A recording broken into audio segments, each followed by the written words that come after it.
What is up, everyone? Welcome to the latest installment of the Lowdown Popcast. I am the voice of PCW and the voice of Demons Football and 1/3 of ownership of Palmetto Championship Wrestling. Here with me tonight are my counterparts. To my right is the founder of the hottest wrestling promotion in the Mid-Atlantic. He is owner agent of Flyer Float Travel, where you can book your dream getaway at flyerfloattravel.com. He is the curator of Spirits with Shane. Can sell Ice Tin Eskimo, New York's greatest export, the second third chief brand officer of Palmetto Championship Wrestling, Shane Dorr. Is this not the most exciting episode yet? Oh, by far. I mean, it's a lot of weight lifted. I'm excited. Let's go. 2 hour left is 7-time fantasy football champion, podcast enthusiast, soon to be Kevin Nash's favorite podcaster. Just like his favorite wrestler, he's been known to outwork everyone with his self-proclaimed hottest Funko Pop collection. 3/3. So I didn't bring it in. Oh, I told you I wouldn't. I was like, not your average wrestling mark, and he is the other 33 1/3%. Steiner math. Yeah. That's a complete 100. Yeah, it is. Imagine that. He is the CFO and co-owner of Palmetto Championship Wrestling Handbook, Jonathan Winburn. Man, I am excited. It's You've been tweaking for I weeks. know we've known for a while, but I've just been ready to let it out. And it's been a crazy past several weeks. I think it's stretched into the months. Well, I mean, I think there's like conversations ever since the beginning. Yeah, it has. It's been taxing, exhausting. A lot of conversation, a lot of thoughts, a lot of discussion, families. A lot of late night emails, emails unread, yelling. I mean, arguing. What it is. Cussing. Yeah. That's definitely tested the friendship a few times. Yeah, we've only just begun. But it's exciting, guys. I'm excited that we have finally announced it, made it public. The public response has been far overwhelming. I think it's been greater than any of us could have imagined. So we thank all the people that have responded and shared and commented and messaged and liked. We appreciate it. We're happy you're along for the ride. Oh, yeah. I agree. I mean, for me, it's a little different. I guess maybe for me, it's a great way to start the show. I mean, you've done it before. You've kind of been. I mean, you've been in the business for pretty much the whole time since you started it. And then Elliot's kind of been. I mean, he's been involved with PCW for a while, the ring announcing thing. So I'm excited. I mean, wrestling's been a passion and a lifelong following for me. So just being a part of it and actually being behind the scenes is a big excitement. I'm just stoked, man, that the support we've had from all our 3 respective families. I know my wife and kids are thrilled. It's funny. I can tell you guys this now. But at the beginning, when I originally had PCW before I got rid of it, it was time. I was burnt out. I was tired. I was kind of doing all the roles, right? And it's impossible to do successfully. Anyway, I made the decision to sell the company originally, and now that we had the chance to bring it back, before I even really made the decision to, I talked to Jess and I was like, hey, we have this opportunity. And she's like, she sighed. And then I said, wait, then I told her about the plans with all 3 of us. And like, dude, like her face just lit up like the 4th of July. She was thrilled. She was excited. She knew what that meant. And you can't ask for any better support. I'm for me anyway. I mean, that's the best support I could ask for. So I'm pretty stoked. Elliot, I know I bet your boy's excited. Yeah. It's funny because like when we were first having those discussions, I just said, hey, what would you think if Daddy became a part owner of PCW? He's like, what? For real? Yeah, for real. I said, yeah. He's like, I think I'd pass out. I said, well, I said, me and Mr. Jonathan, Uncle Shane might be purchasing it. He's like his mouth just dropped. Sorry, I'm so my wife just sent me a message. Hey, can you add more time to your son's tablet? So I'm sitting here trying to find Family Link to do that as we're live. What about what's your side, Jonathan? Oh, mine's. I mean, I'm not gonna say thrilled just because I unfortunately I am the one that lives the furthest. So I mean, just having the show, but she's on board. I mean, I told her when I brought it up. I mean, she knows that wrestling's just always been a part of my life in some form or fashion. So just the chance to be involved with you two guys. I mean, she was completely on board, and maybe this will get her out of the house at least one Saturday a month to come to the show and help out. No napping on Saturdays. So she's excited. I mean, as we've started moving along with things and getting some things accomplished, I think she's getting more and more excited. She's seeing some of the stuff that we have envisioned and stuff, and kind of coming to fruition. So she's excited, and then my son's thrilled. I mean, we already got it worked out, where he's going to be there helping out, for the first few shows at least. So. Can we not just like all collectively agree? And Billy's seen PCW for a while, like in just a matter of weeks. We all three of us have completely flipped PCW upside down in a good way.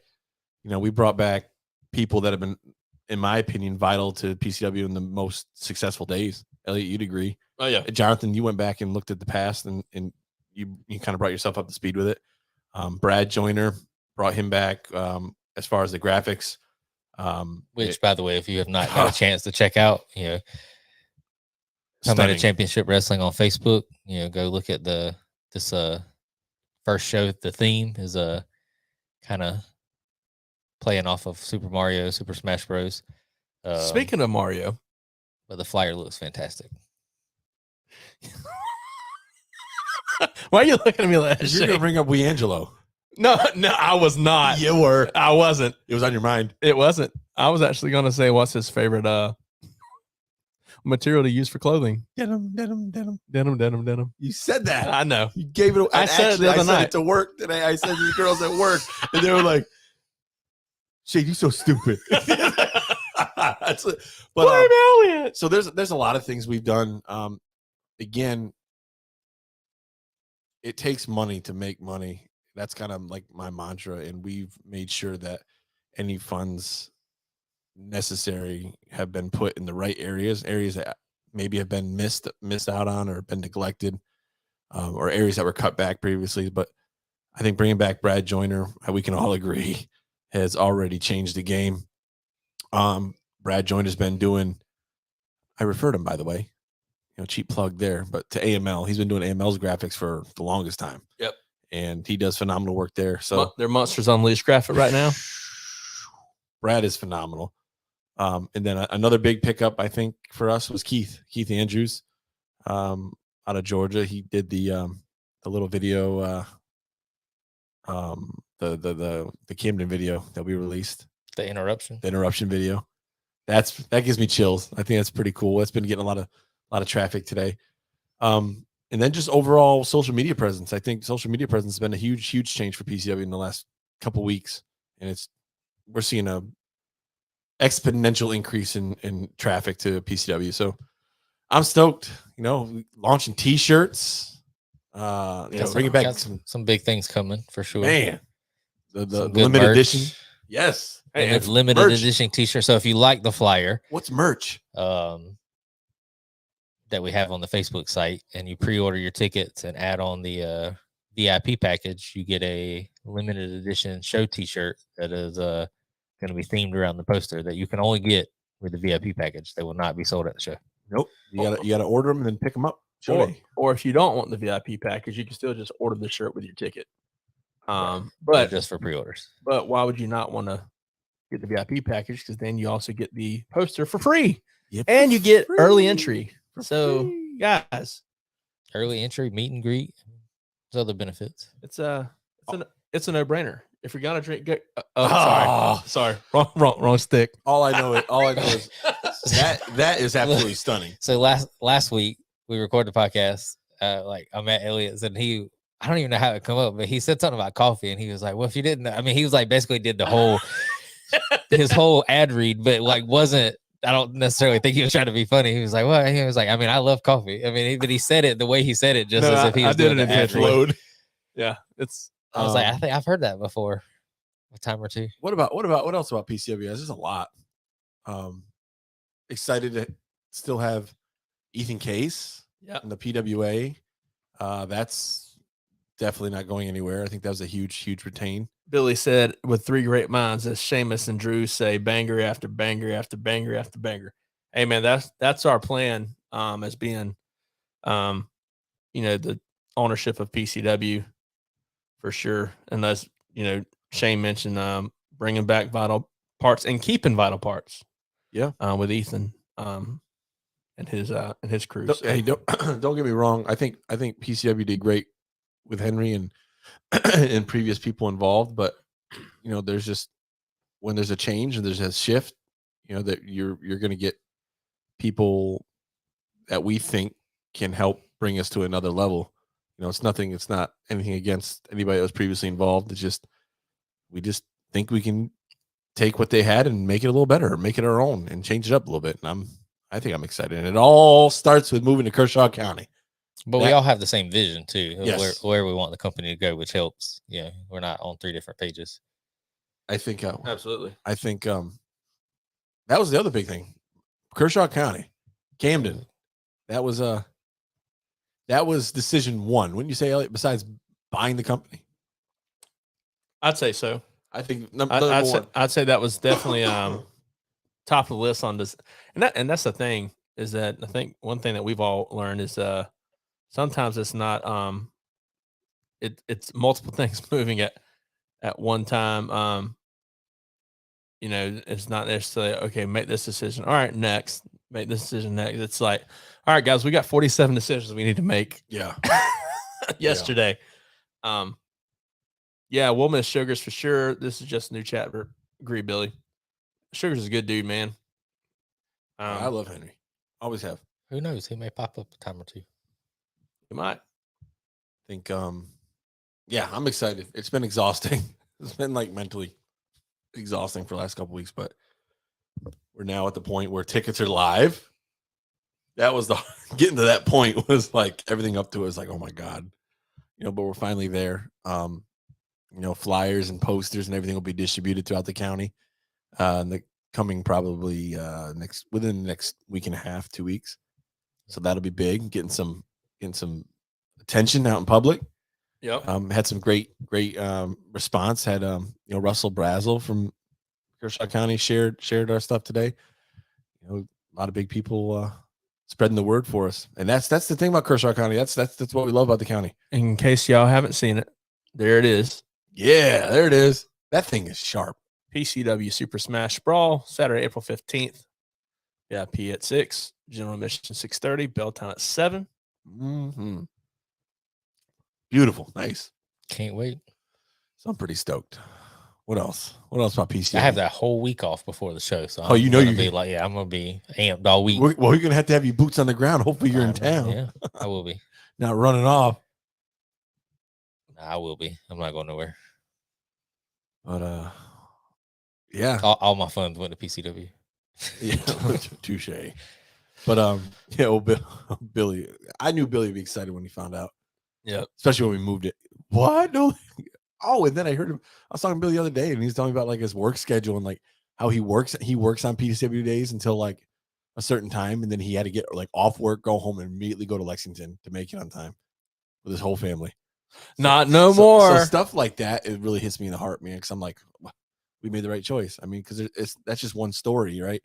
How many people have we seen? Hundreds of total comments and shares that are people just like, man, this is great. I mean, if I wasn't involved in the ownership, I would be in that same boat. I mean, It was like, an hour and 30 minutes, hour and 40 minutes for me to get to the last venue, and now it's 40. You know what else is ironic?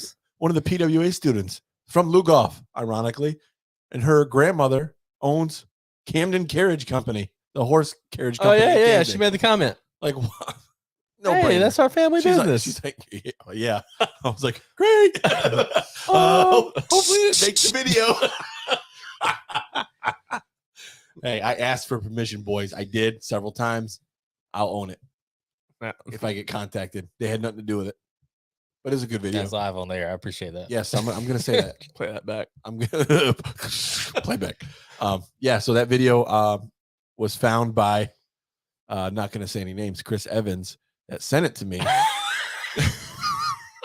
Captain America? Christopher Aaron Evans. He lives in Elgin.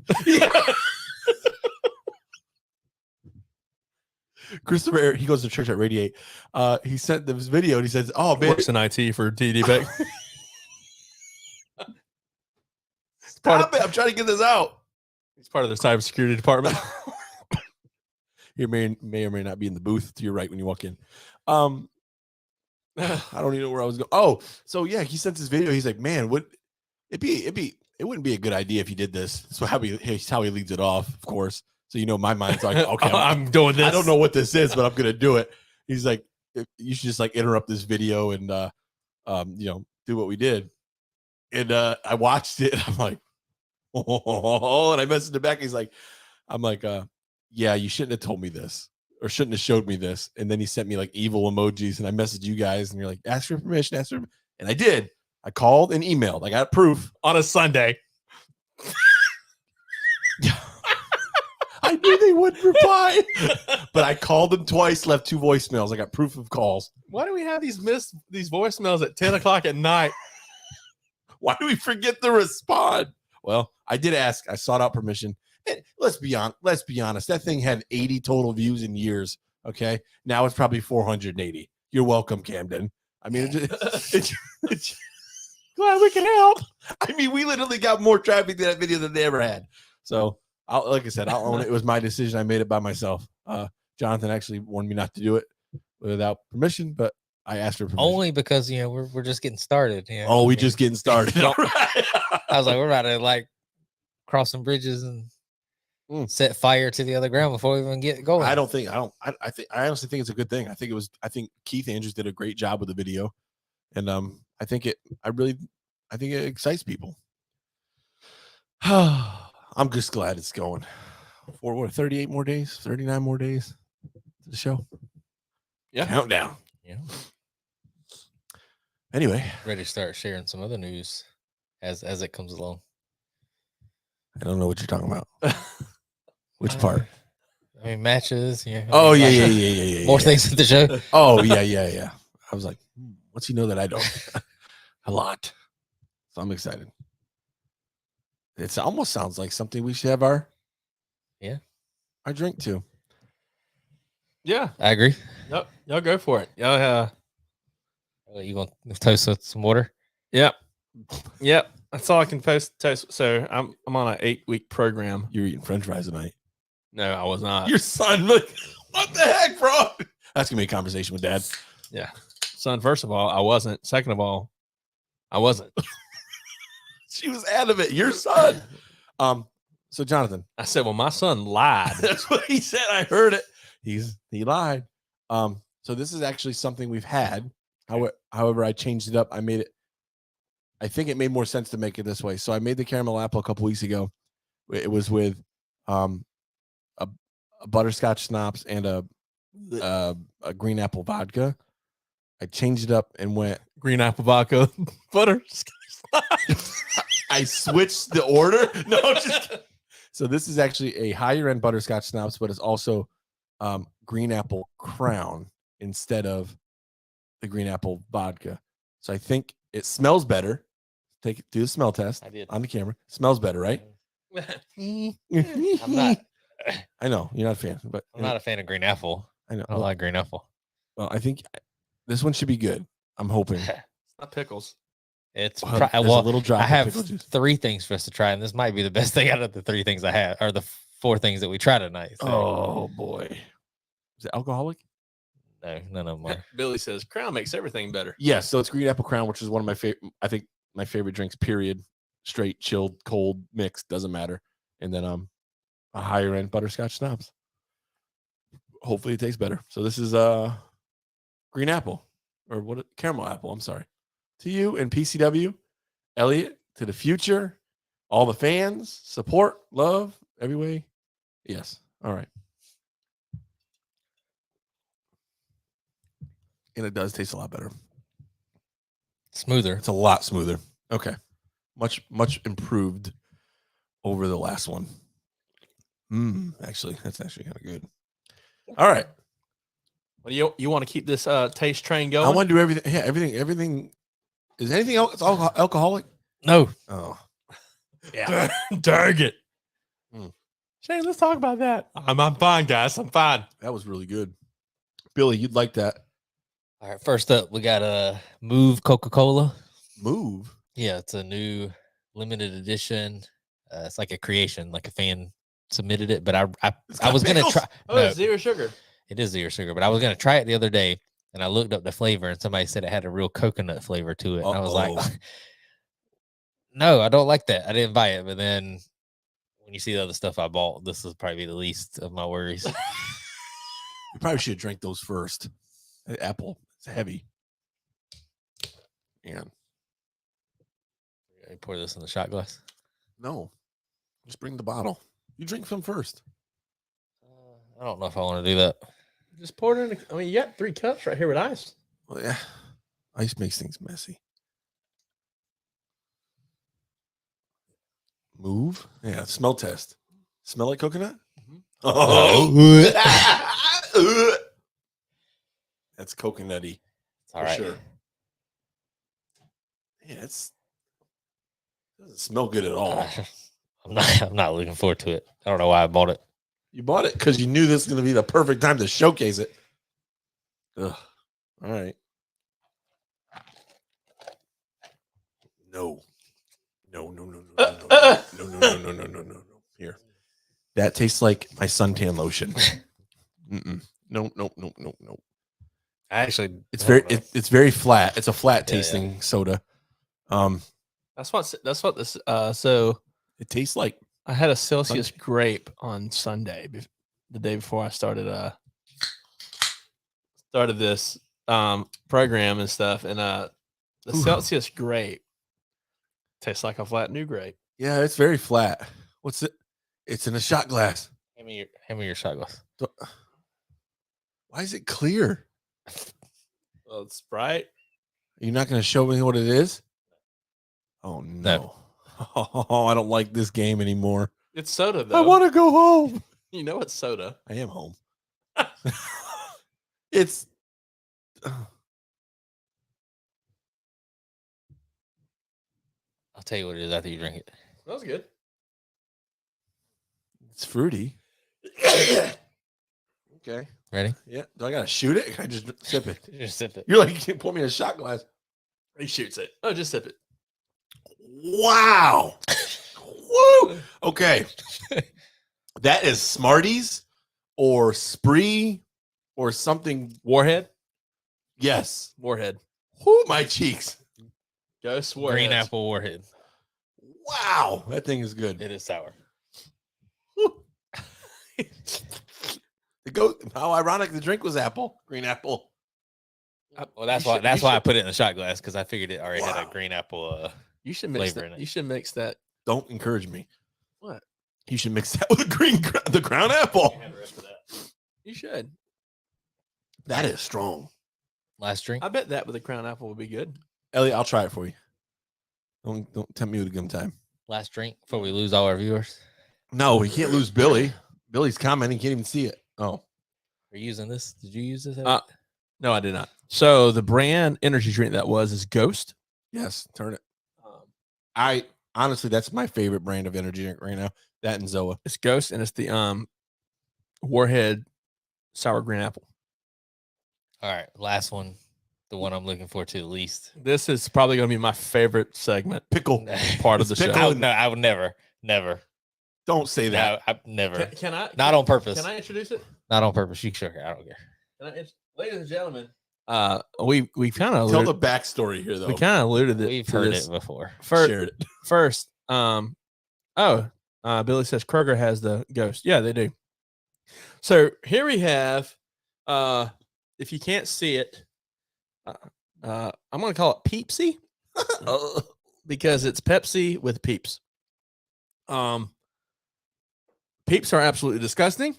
I went on a rant about that during They're Halloween. They're worse than candy corn.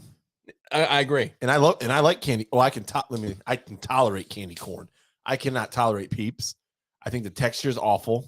I don't even think I like marshmallows except Lucky Charms. but it's a shame that Pepsi didn't capitalize on the Peepsy.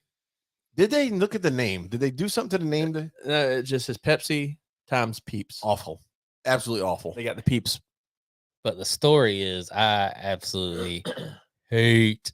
Elliot absolutely loves coffee. I absolutely hate Pepsi. With a passion. As much as Elliot loves coffee, I hate Pepsi. Well, I guess supposedly Jonathan, when he was drinking Pepsi as a kid or younger, he's gonna give me the bottle. Oh yeah, no, I don't. I'm just tasting it. I hope you friggin' like it. It won't matter. I won't drink it. Bro, come on. Hey, did you smell this? No, I didn't. It's awful. It's like somebody. Pepsi and marshmallow. It's like somebody peeped in a I bottle. gotta close my laptop before I spit out all over. I don't like this. I don't like this game. What you doing? Oh, I gotta go take a peep. All right, let's just get to those over 3, with. 2, 1. Here we go. I changed my mind. Come on, Jonathan. You're the one that bought it. I honestly think you need to drink it out the bottle, though. No, because the ice is gonna ruin It's gonna ruin it. It's fine. It's already ruined. It was ruined before. It was. You got to drink it out the. Don't be a peeper head. Drink. Pee head. Yeah, that is the. You should have missed it with Fireball. Oh, dude, the aftertaste is.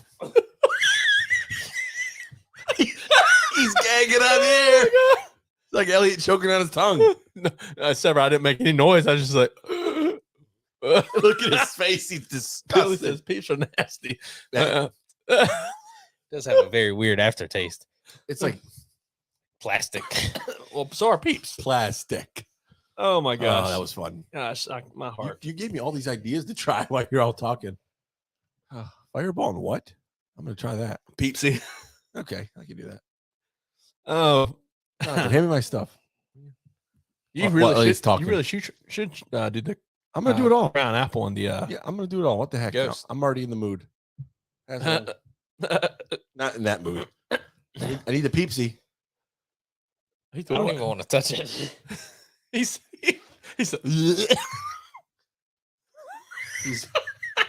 come on.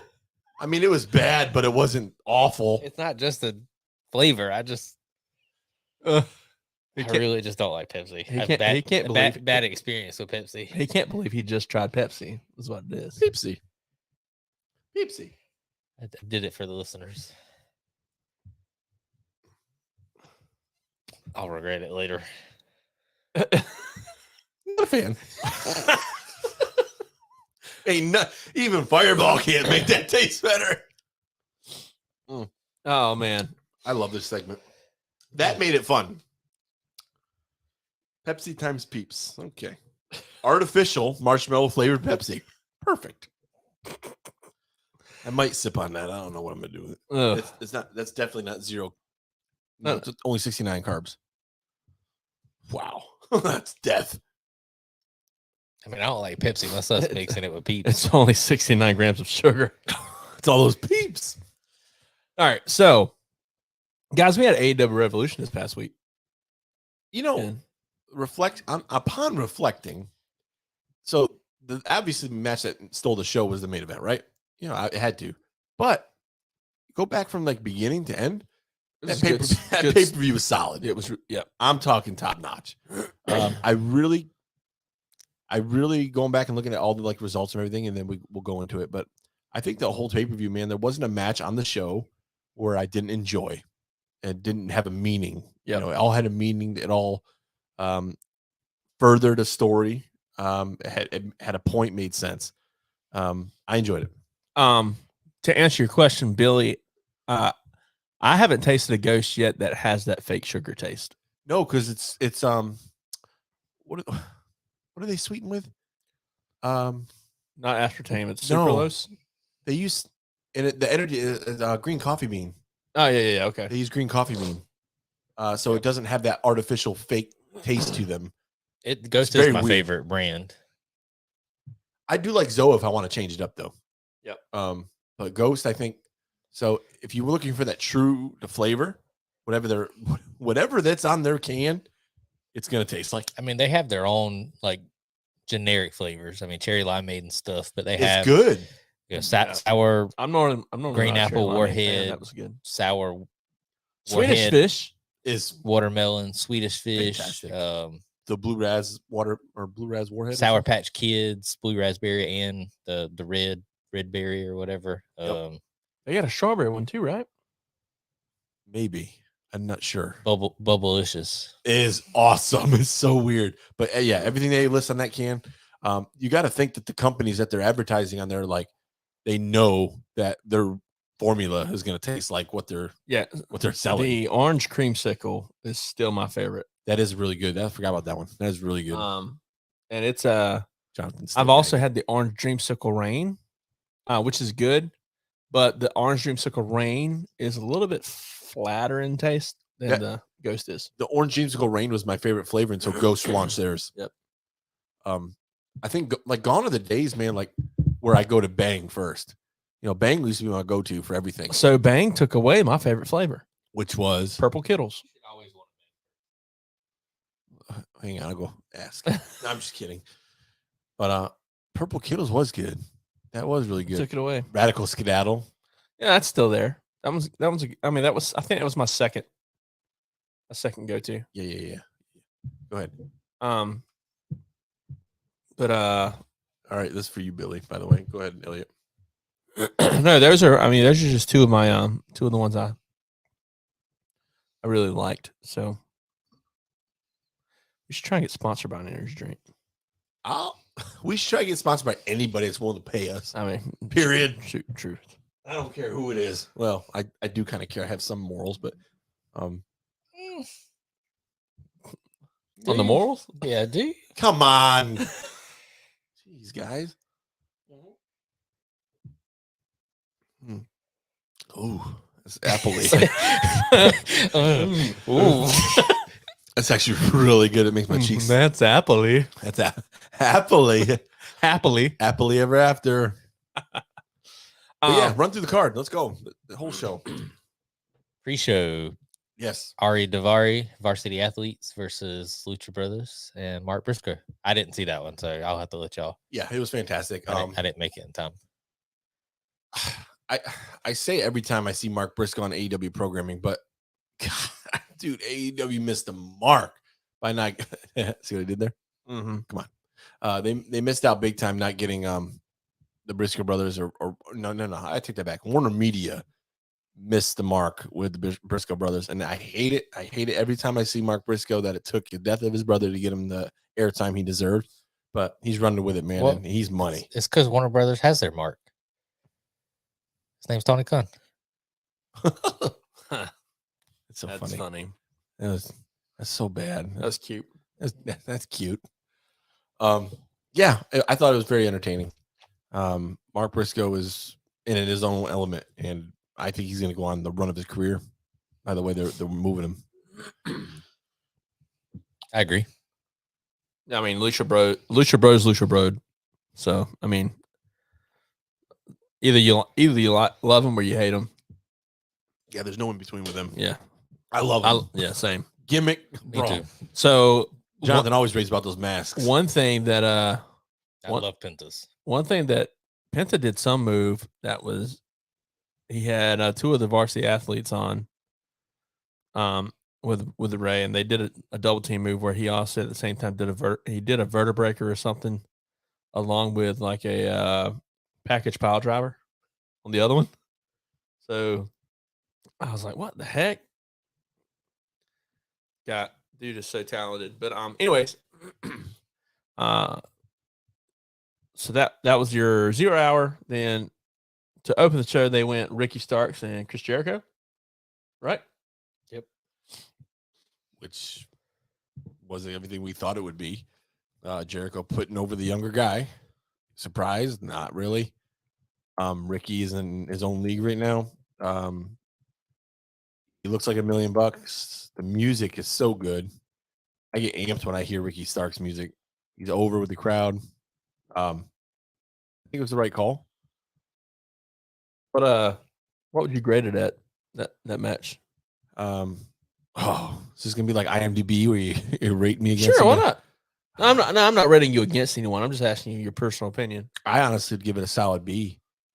I think it was a great opener. A lot of energy. Crowd was hot, which is what you're looking for, and the crowd got what they ultimately wanted. What's you, Jonathan? I'd say probably maybe a B minus.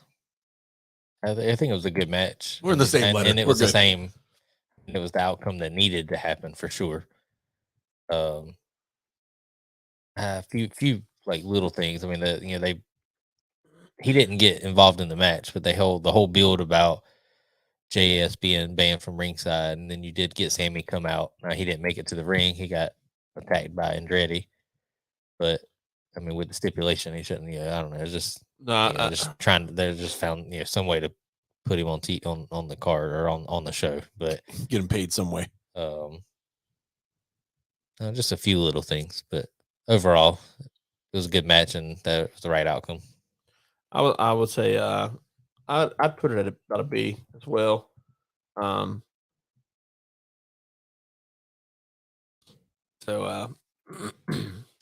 Yeah, I think we all kind of mentioned that Starks should probably get the rub and go over. So right move, in my opinion. Yep, that's what it's kind of been Jericho's calling card for the last few months. Yep, he put over Action Andretti, made him like $1 million, instant star.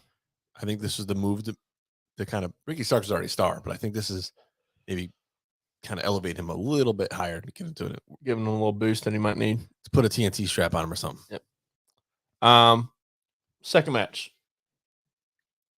Jungle Boy Jack Perry versus Christian Cage. Okay. The final burial. All right. And ironically, the guy whose idea this was, the guy that designed the whole thing, is a former WWE guy, ironically. So that makes everything make sense. Some good moments in the match. I definitely love seeing anytime Christian loses, I'm good. But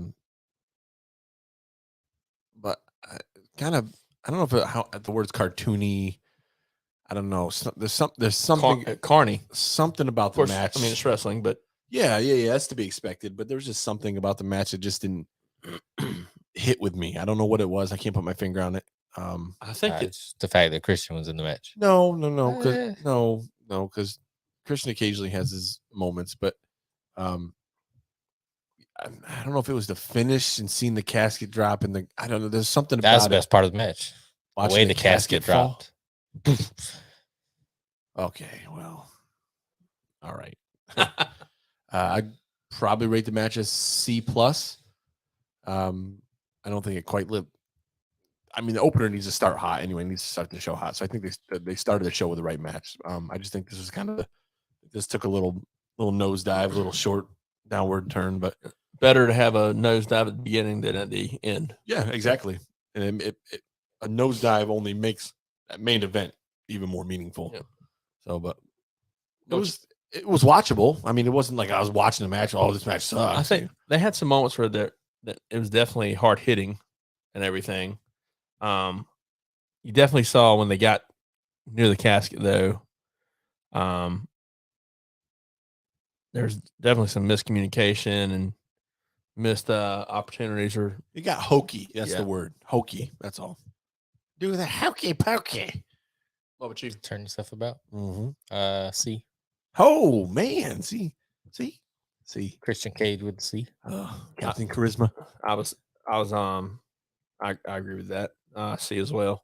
And I rated it better than it still had the Christian lost, of course. Okay. I mean, I think Jungle Boy hitting the concerto at the end was a big moment. Yep. In the feud and stuff, and I did my own way enjoy the way the coffin dropped. It was just different. Like, I mean, we've seen casket matches and things like that, but this one it was just like, it was like one of those things where it was kind of cheesy, but it was like just visually, it just was it popped me a little bit just to see the casket drop. But what does that ultimately mean of Christian though? Is he done? You think he's done? I mean, that's a long-term write-off with that kind of finish. So I was reading some stuff, and it definitely seemed like that. And he did sign about 2 years ago, right? The show, right? About 2 years. So his contract, it could be time for his contract to be up, but he also missed a lot of time with injury. So Christian's not worthy of having time added on. Let him go. So, I don't know. We'll see. Match 3. The Elite versus House of Black for the trios title. This was everything I was hoping it would be. Go ahead, Don. I'll let you talk about this match first because I know this is the one I think both y'all were really looking forward to most. House always wins. Yeah, from a grade standpoint. What's up, Ron? I'd probably say A-. I think it was a fantastic match. There was a lot of things in the match that had me excited for things to come, or like to me, I think Buddy's I wouldn't say the least over, but I think he's the least like I think you could have House of Black without Buddy, but like his look, like he's jacked. Yeah, he's jacked. I mean, but I think it's because that's how it started without Buddy. I mean, you had Malachi and Brody together before. So Kings of the Black Throne. So maybe that has something to do with it. But I think you could take him out and then House of Black could still succeed and he could succeed on his own. But it was something about that moment when him and Kenny first got in the ring that I was like, I'd pay to see that. Yeah, Buddy's scary. Here, let's I mentioned this the other night, and you want to see 3 guys that can throw a knee strike? Buddy Matthews, Malachi Black, Kenny Omega. Scary. Absolutely scary. And I don't know if Buddy I don't think the House can survive without Buddy because I think Buddy is like they don't win the match the other night without Buddy. I think Buddy is the final piece, the ultimate supplement to the House of Black. I mean, yeah, you got Brody and Allison or Malachi that could do their own thing, but that's what I meant. I'm not that like House of Black could succeed without Buddy, but like Malachi and Brody would be okay without Buddy. Yeah, I mean, like, but it's not the House. But there was just something about that moment. Like if you say House of Black, the first name that comes to mind is Malachi. Second's probably Brody. Like Buddy's probably the third name that comes to my mind out of the 3. But it's kind of crazy. When I think House, I almost think of Buddy first. It's weird, but he's my second. Buddy's my second. Brody's, I don't know. It's just I like Brody King a lot, but I don't know. Buddy is just he's special. But Buddy's one of the few. I mean, there's been not a few, most of them. I mean, you can say AEW Mark or whatever you want to call it, but I would never call you an AEW Mark.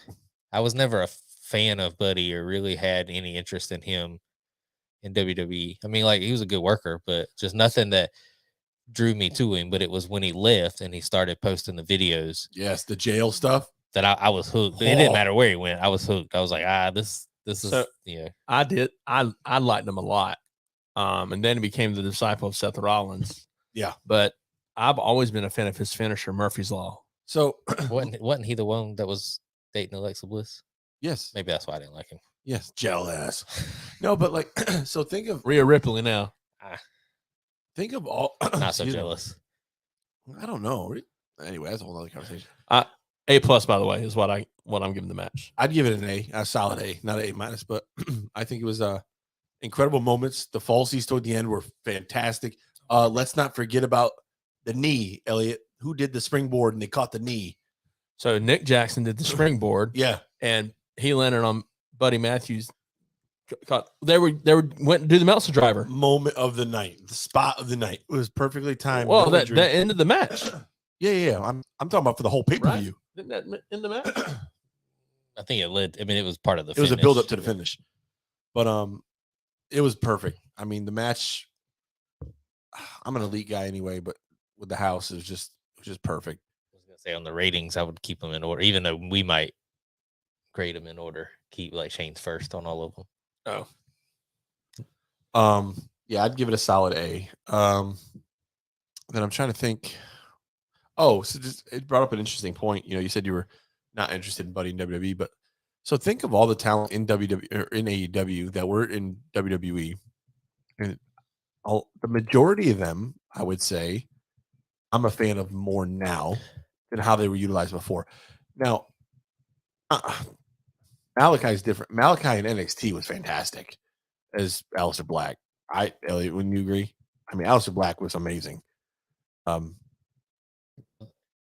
what I was saying about the call it AEW mark or whatever. But Buddy, I mean, Swerve's another one. I mean, fantastic. I mean, I'll be honest, I don't really didn't and haven't really, other than maybe a few, never really big in NXT. So I wasn't really sure who Swerve was before he came to AEW, but it was just one of those things where the first time that he was on screen, for me not to know anything about him, I was like already invested. I was like, man, this guy's legit.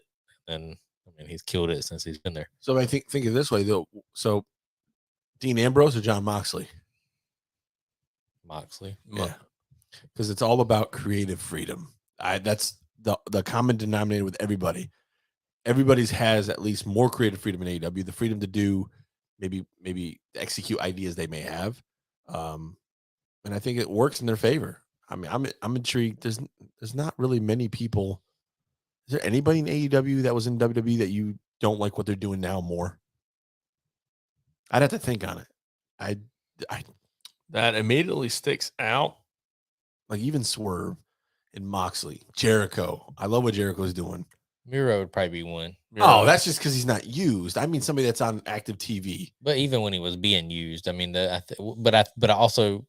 say that because the Rusev Day and all that was such a big thing. But then WWE didn't capitalize on it. I mean, they could have had that going for a while and made a big thing about it. I mean, when I was in maybe Paige. I mean, we went to different manias, but I was in at WrestleMania 34 and like downtown New Orleans, the couple nights before Mania, like Bourbon Street was wild and people were chanting Rusev Day going down. It was a big chant going through New Orleans. Ron said Swerve was awesome at NXT and even the main roster. No, I mean he was. Oh, we're not disagreeing with that. Well, hold on.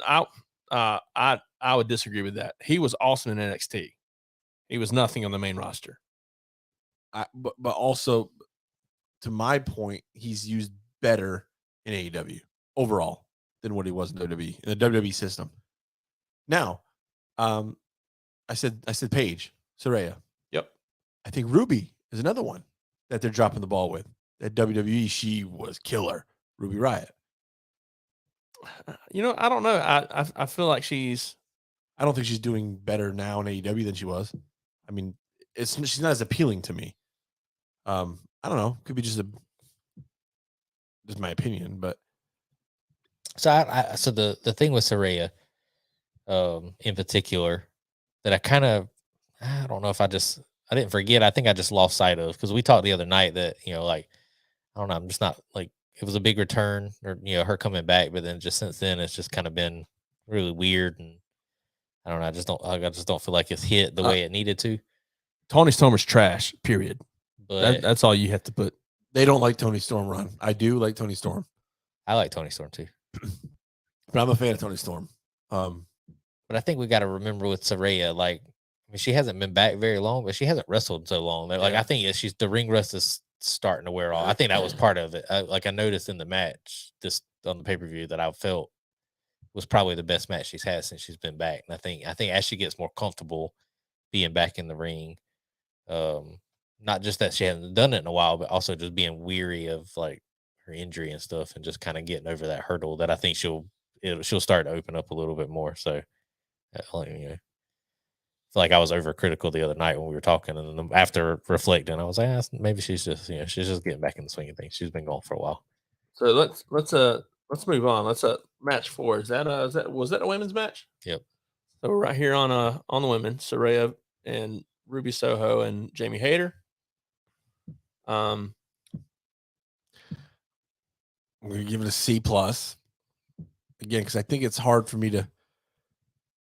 It's really hard for me to give any really bad grades to any of these matches on this card, just from the standpoint that they all progressed. They all had meaning, right? That's worth something to me. Regardless if maybe the work isn't as good, or if maybe I don't really care about who's in the match, but meaning is something, and it progressed. That's all I can say. That's all I can really say about it. Yeah, that's all I'm gonna say. I'm gonna say C plus. I'm gonna go B. Oh, C. We're a little different there. No, you said B. Dang it. I enjoyed the match. Like I said, I think watching it, Saraya looked a lot better in the ring than she has in the few matches that she's had back. 3 people. I think Jamie winning is still the right call. I mean, it's definitely over with the crowd. What about how'd you like the turn at the end? I loved it because I think female New World Order is what they're doing. I mean, because she attacked them first, so it definitely just seemed like it wasn't like she was kind of chose a side and then swerved and turned. I think she attacked Saraya and Tony first, then got in the ring, and to me it kind of reminded me, called back to Sting joining the Wolfpack. Came out with the NWO shirt on, then ripped it off because I mean she attacked them, then was in the ring with Britt, and then attacked them. So I kind of liked it, but it was weird because Shane brought it up afterwards that we should have realized with her hair being green that was the side she was going to take. I noticed it when the match started that she had green hair and their outfits were green, but I just thought it was just coincidence. Well, she had green hair the whole week and the week before at Rampage and Dynamite and all that too. So, but they're long term Saraya and them long term. But Saraya's ring gear wasn't green the week before. I mean, like Tony and Saraya's gear was green, so that like it matched her hair. Oh, and I'm just saying. Well, I'm saying Soho's hair's been green for the past several weeks. Is what I was saying. So she's been hitting toward it, and they've been using the green spray paint on people. And again, that goes back to progression. It progressed. Nothing went backwards with it. Let's see here. I'm going to give it a C. It didn't really keep my attention much. I did like the turn at the very end. I did think Hayter should she nailed that retain. too, Ruby. So one other thing that I fantasy booking wise, they're like looking ahead. So now it's 3-on-2, essentially. With Saraya, with Ruby. So here we go. It opens up the door. No, you're not. I'm not going where you think I'm going. Monday, but it's been a whole. No, I sort of, but not there. But the whole thing's been like WWE girls versus like homegrown talent. Okay. And so, but I could see Britt or somebody bringing in like Trinity or somebody, maybe not Mercedes yet, but just bringing in somebody that was WWE as a. There's a good face that could, because they're obviously going to be the faces in the feud. But it would make sense because we've seen what Trinity or Naomi's done with her Twitter handle. So she's definitely WWE clear. So that helps my grade, just to I can kind of see a possibility for the feud to continue to play out in a positive way. Let's catch up on some comments real quick. Ron said, "Been a fan of Hayter since she debuted." I don't hate her. Billy said, "Get rid of Tony first and replace her." Ron said, I felt she had the talent and legitimacy on her for a while, so I'm down with Hayter winning that." Scott, welcome to the show, Scott. Ending was fire. I love that match. Ron said, I thought you picked Ruby to win, though. I did pick Ruby to win. And I also said I loved the way she turned.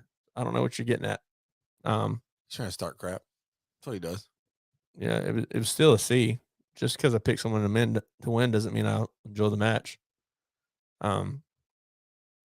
So yeah, I picked Brock Lesnar to win every match, and those are Fs in my book every match. all right, match 5. Jon Moxley versus Hangman. Texas Death Match. Hangman. Supporting some new music when he came out. He was. They said the name of the band and stuff. I done forgot there. But yeah, he had some new music. And I thought I heard that new music the other night when he ran out on Dynamite to attack Moxley. You might have. I don't remember. But some people, I don't like blood. Ew. Some people said it was too much, not enough, whatever. A fork to the forehead. Yeah. Wrapping barbed wire around you and doing a moonsault from the top. Yeah, dumb. I always thought this spot was dumb, stupid. I did like the Ghost Riders Sky song. That was it. That was the name of it. Ghost Rider in the Sky. That was pretty catchy. I don't know if I heard it on Dynamite though. May have, but Scott says it's his match of the night. It was good. It was good. I don't know that I can put it as match of the night, but not with what came after. I mean, no. It's borderline second match of the night. I would say third for me. That tag match, that trios. I was as far as you had the trios match, but as far as death matches go in my book, this is definitely one of the best ones I watched. So to kick it off, what'd you give it, Shane? B+. Definitely B+. It's up there. I don't think I give it. I can't put it in the A category. B+ for me. It was very entertaining. Again, told the story. I mean, the outcome. I think that's the outcome you call, right? That's who you had winning. I think we. I can't remember how he called it. I called Hangman. I think we all said Hangman needed to win more. I think we all agreed with that point. Yeah, I thought about me not necessarily being a fan of Hangman. However, I'll give it a B+ too because I'm not a huge fan of Hangman. And I really enjoyed the match, and I think it felt good, and there was definitely some spots where I saw a different side of Hangman, like character-wise and just as a performer. He just can't talk. I just can't see in the promos. So, but I enjoyed worst. I don't think it's what he says or his inflection. I think it's just the tone of his voice is just very kind of flat. Just needs to maybe develop that a little bit. And when I say flat, I don't mean monotone. I mean like it's just like the tonality of his voice is just meh. But that can be coached, yeah. I mean, he can have. To an extent. I feel like, I mean, this is gonna sound terrible, but I feel like if I could mute the TV and watch a promo, I'd be like, man, he's really getting into. Like, you could see the passion come across. I just don't hear it. Like, that's what I'm saying. It's just like I'm just not. Just the tone of his voice. It's just not believable almost when I hear him. I don't know. Like, yeah, I'm gonna give it an A-. So we're all close. Yeah, I love seeing someone go through a table with barbed wire wrapped all over it. I mean, the power bomb on the chairs looked like it could have been. That was like one of those things where I was like, bro, that could be real dangerous. It was well done. Yeah, I mean, I'm thinking placed him perfectly. So I'm thinking, he's gonna go dead center. He's gonna die. Yeah, I would never. You imagine right like the two chairs right down your spine. Nah, good fam. I'm good. And I like that Hangman didn't win with the buckshot lariat. He's getting away. It looks like he's been getting away from that. He's been hitting dead eye because Logan Paul's doing it and he's doing it better. That's exactly why he would avoid it. No argument here. So that makes sense. As we mentioned earlier, Scott said, "My match of the night, death matches are growing me a little." He said, mentioned that there was blood where blood was warranted. Ron saying, I wouldn't mind seeing Effie versus Moxley in a match in AEW. I'm going to counter that.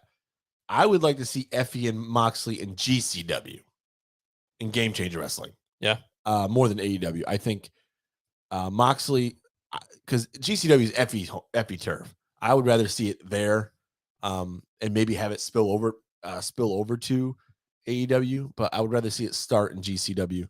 I think that I don't know. I just think that I don't know. I just think that's a good way to ignite that. But I think that'd be an awesome underrated feud. Zach Z Miz, what's up, man? From We Talk Wrestling. If you're not part of that Facebook group, go check it out. I ain't talked to this guy, but I like him. I see some things he says.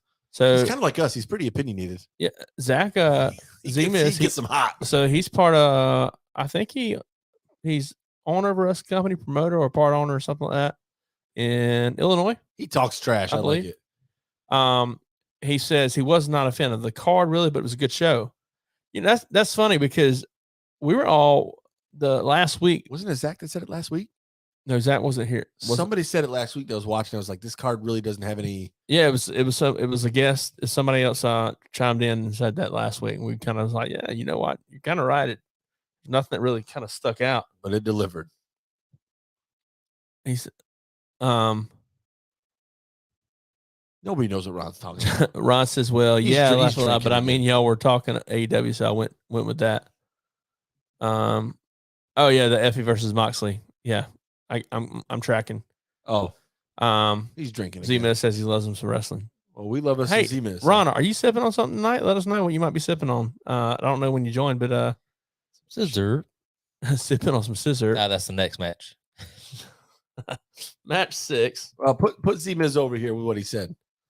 Oh, Z-Miz says, I am part of Illinois Elite Wrestling and a co-host of Falls Count Everywhere in honor of We Talk Wrestling. IEW. Sorry. There you go. We have PCW, so we know how that goes. Ron says he's just drinking green tea. Well, that sounds like Ron. All right, here we go. Next match. Samoa Joe and Wardlow.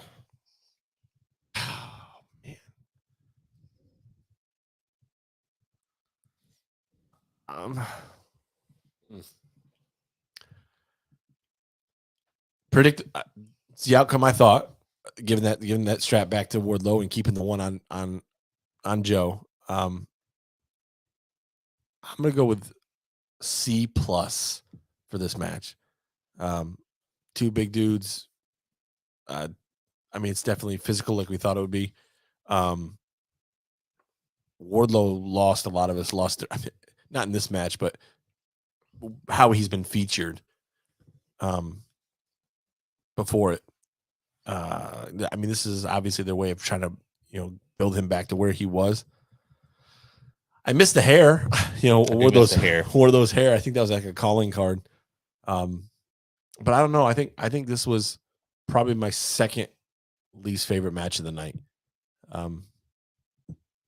Scott says next. Yeah, exactly. This was my least favorite match of the night. So I mean, we're pretty close on all these calls. I don't know. It just wasn't what I would like to have seen, I guess, as far as physicality goes with the match, especially from Joe. But that's just my opinion. Elliot, what do you think? You said C+? Yeah, I'll give it a C+. I'm gonna say about a B-. Predictable. I like Z-Miz, man. As we mentioned, Hopped on air. Predictable as we mentioned and stuff, but Jesus. But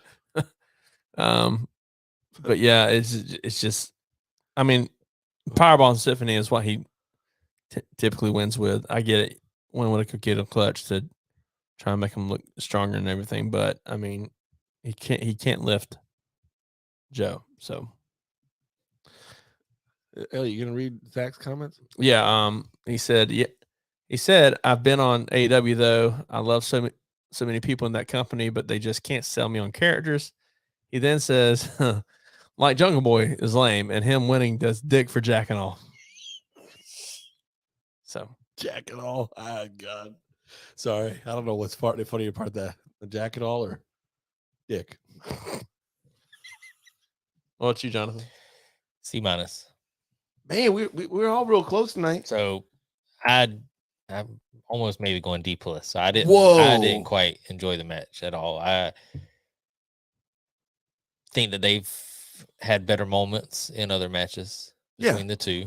I didn't like that you talked about him choking Joe out. It would have been different if the previous outcome wasn't similar with Moxley getting choked out. That was weird. I remember thinking that. I was like, kind of lost some of it for me. I think he had to do that though because he couldn't pick him up.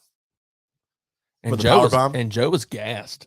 Oh, they were both blown up, but Joe was bad. To me, it just felt like that match could have not been on the pay-per-view. Like it could have been on TV. That should have been 0 hour for me. So Wardlow does the powerbomb, right? Powerbomb Symphony.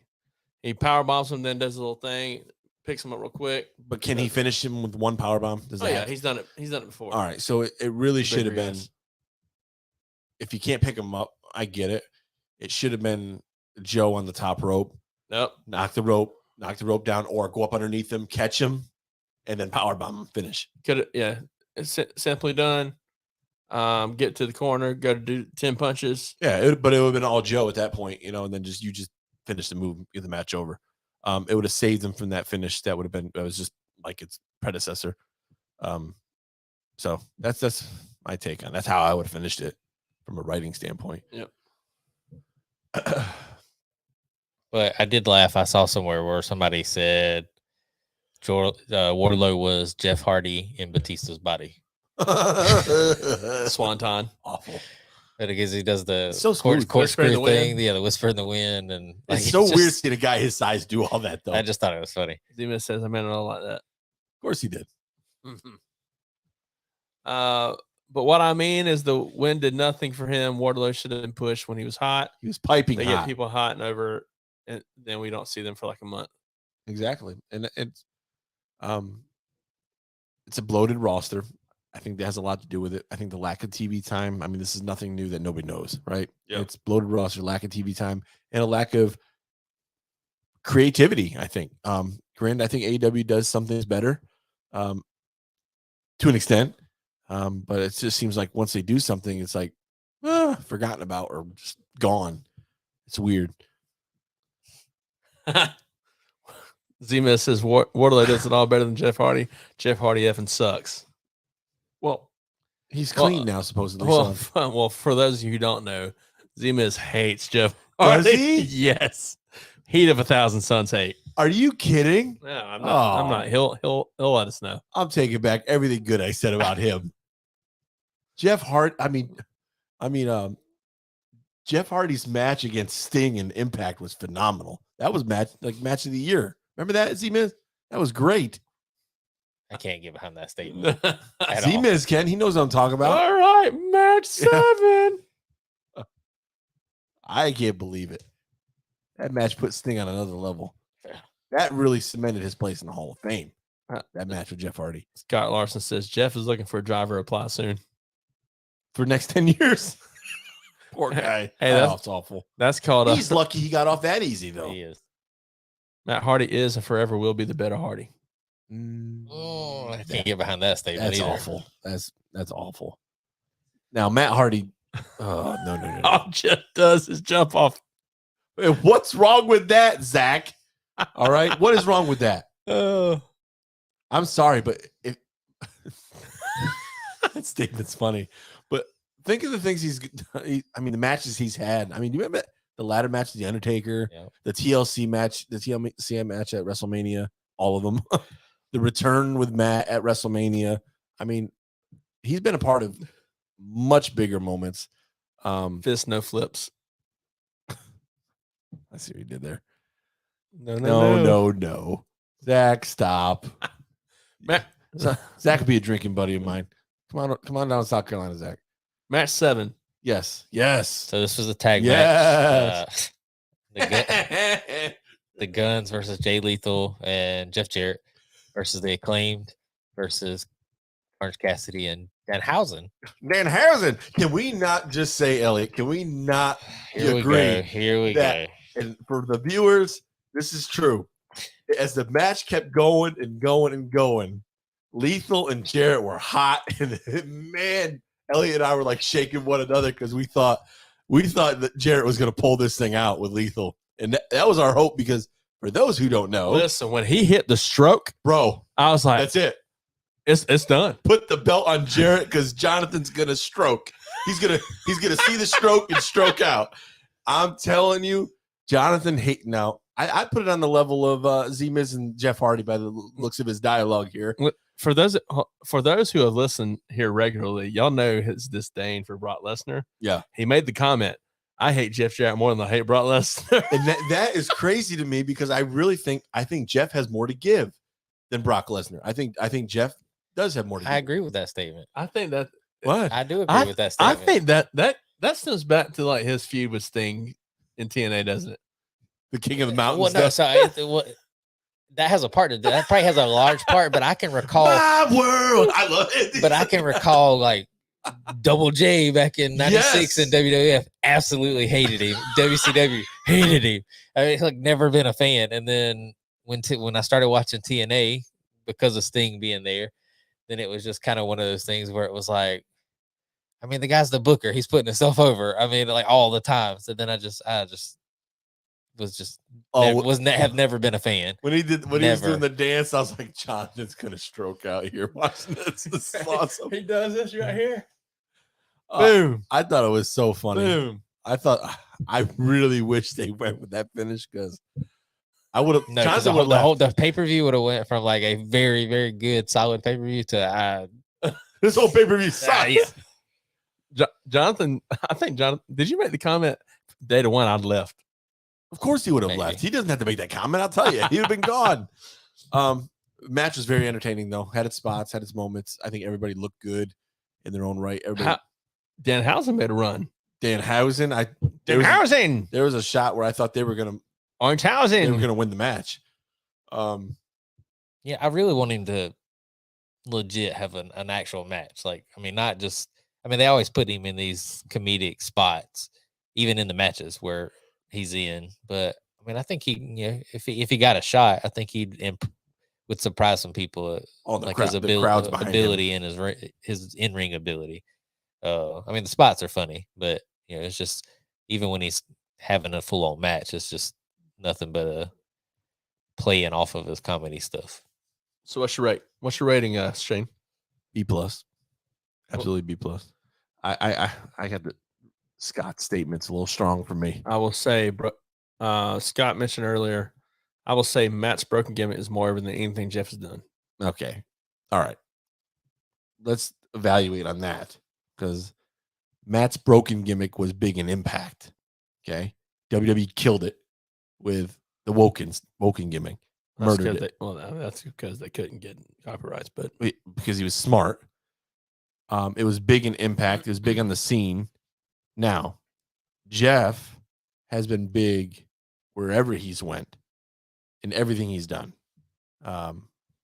AEW's his short stint there so far. WWE, I mean, he carried the belt. He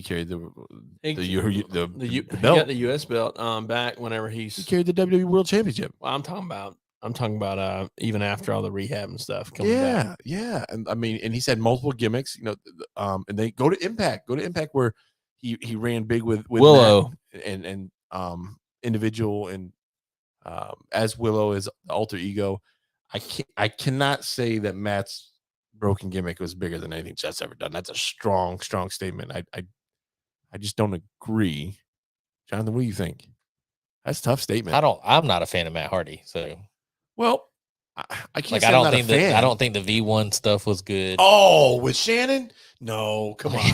Oh yeah, yeah. So I can drive a tornado. I thought that the music was great. I think Jeff's the much better of the two. Yeah, I do too. And if you ever go back, this cracks me every time because I'll still watch it. From the moment they returned at WrestleMania, Matt has like alter ego issues. If you watch his entrance going down the entrance ramp, he does the broken stuff, and then he does the version 1 stuff, and then like he's losing it. It's hilarious. I know you saw it. The Justin Gabriel thing? Yeah. Did you actually watch that? I'm sure you've seen it, but I sent it the other day where Matt was doing like he was just doing his entrance, and he put his leg over the rope, and he falls over. He flipped over the ropes and fell out, and he got back in the ring, and Gabriel's looking at him and like go ahead, do it again, and he got back on there real like gracefully. It's Matt. I was like, yeah, that wasn't planned. But I love Scott Larson. Yeah, Scott said, okay, maybe I didn't think it all the way through. I'd admit it, I was wrong. I forgot about Willow. Yeah, it's just, I just think if you put them both and compare them both, I don't think I could stand with Matt having the more over gimmick, even with the broken gimmick. But it's just my opinion. So B+. I know, yes. One other thing with the Hardys. So I know like they're a package deal. I mean, with the Hardy Boys first and foremost, but I think to going back to the last comment about Matt's broken gimmick, I think you could take Matt completely out of wrestling history, like him individually, and that I don't think much changes. But I think Jeff has had a lot of moments, even like single moments, like spots. I mean, maybe not like gimmicks, but just spots that stick with a fan's memory. Like I don't recall Matt ever having a big moment. Like his biggest singles moment was his stuff with Edge outside of the broken stuff. Yeah. But that was because it was like real life. It was real life. But so what? Back to the tag team match. What would you rate it? So the match itself, probably C+, B-, but I'll go with a B, only for what happened after the match.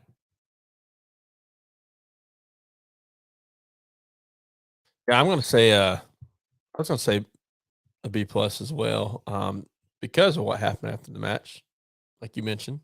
We had the Guns do a little quick interview with Renee Paquette, and they were going through the list of people they've beaten, and suddenly you have a return of no other than FTR.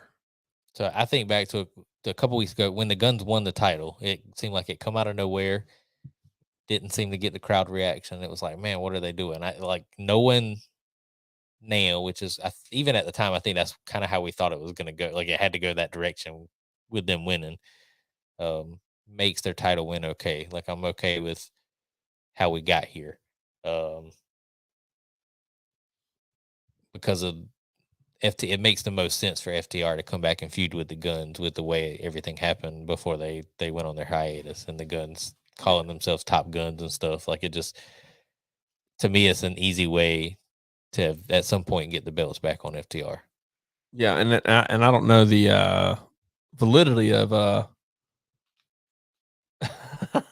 Shane sipping on the Peepsy over here. Gross. I don't know. I don't know the validity of what I shared in one of our groups the other day, but saw online where apparently FTR has a long-term deal. Oh yeah, they're locked down with AEW.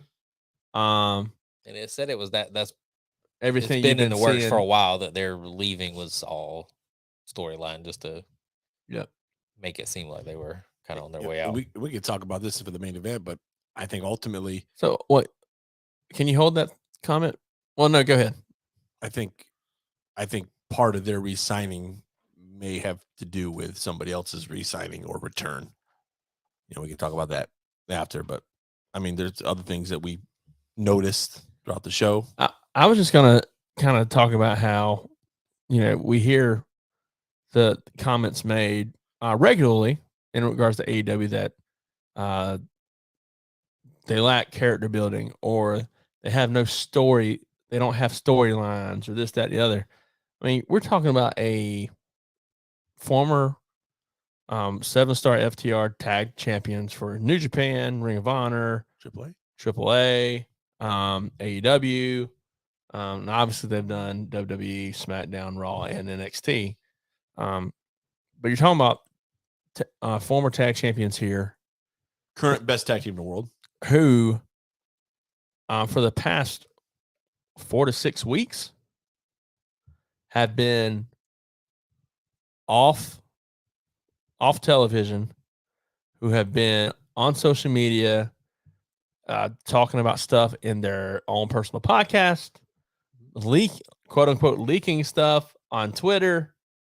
Dropping those breadcrumbs, baby. Here's the thing, that if you don't realize this as a wrestling fan yet, then it's time to realize it. If you want to know an entire storyline, you've got to pay attention to social media these days. They live it out. And so it's almost like if you want to enjoy the whole Marvel universe, you got to watch all the Marvel television shows. Oh, who knew? Yeah. It's kind of the same. It's the same analogy. Yeah. I mean, same concept. Like, you know, watch what Phil Brooks does on his social media. I mean, you know, if you don't know who that is, Google that, but we'll talk about that. Talk about it later. Well, we're getting there. Well, I think we're there. Well, part of that. Well, go ahead. I mean, well, no, because we still got the main event to talk about first. But part of that with what you were saying, you know, them signing and maybe the reasons why, and you were talking about them venting or, you know, expressing frustration on social media and stuff like that, and kind of poking the bear stuff. But alluding to what you were saying, that was also the person that we're talking about. His issues were with other things going on behind the scenes, so it could all end up tying together. I mean, and I'll say this, how it's going to come about. Everything's there for them to make this big, right? The story's there, the people are there, the path is there. I swear to God, if they mess this up, it's gonna be bad, because it's there. Egos need to be put aside, and people need to realize that money is there to be made. It's just like waiting. Oh. It's there. I'll wait till we talk about the main event. Let's go.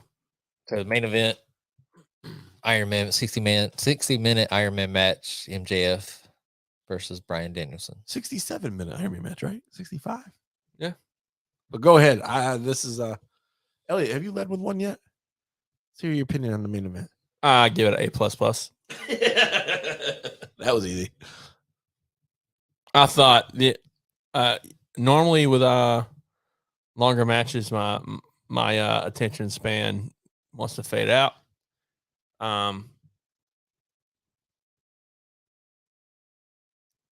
It's hard to keep the attention. Yeah. And my attention was grabbed the entire night. So the important thing with an Iron Man match is pacing. Pacing is important. Brian, you could tell Bryan Danielson called that entire match. Absolutely. And you can watch MJF throughout the match. He's listening. He's listening to one of the greatest of all time as far as in-ring ability. And he's looking to him on what to do. But pacing, the match was 67 minutes. The first, 20 to 25 minutes, nothing crazy was done, nothing to blow them up, nothing to take all the energy they had. It was just well done storytelling. You could tell when they shifted into another gear, and they really the last 5 or 10 minutes of the original 60 minutes was fantastic. Absolutely. It's the only match in the card I'll give an A+. Absolutely. I think, again, progression, possibilities here, and we can go into what we were talking about. Storytelling, I don't think it's over. I absolutely love it. I'm sold on MJF. If you doubted MJF's ability to go, that opinion has now changed. I think this match was perfect. I think it's going to be a definite match of the year possibility. I think him and Bryan worked extremely well together. The outcome was exactly, I guess, what it should have been. Not what I thought was going to happen. I actually thought this could have been a title change here, but I think y'all both picked Bryan. I think I was the only one that said MJF would. Yeah, I definitely think a title change was likely here, but looking at it, looking how the story was told, I think the right call was made. But definitely sold on MJF. This was unbelievable.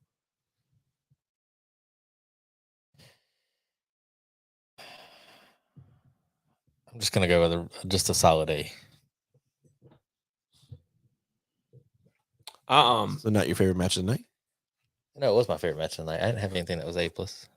Oh, I think the Malachi match was A minus. The House of Black match. okay. But I mean, it's close to an A plus. I mean, I think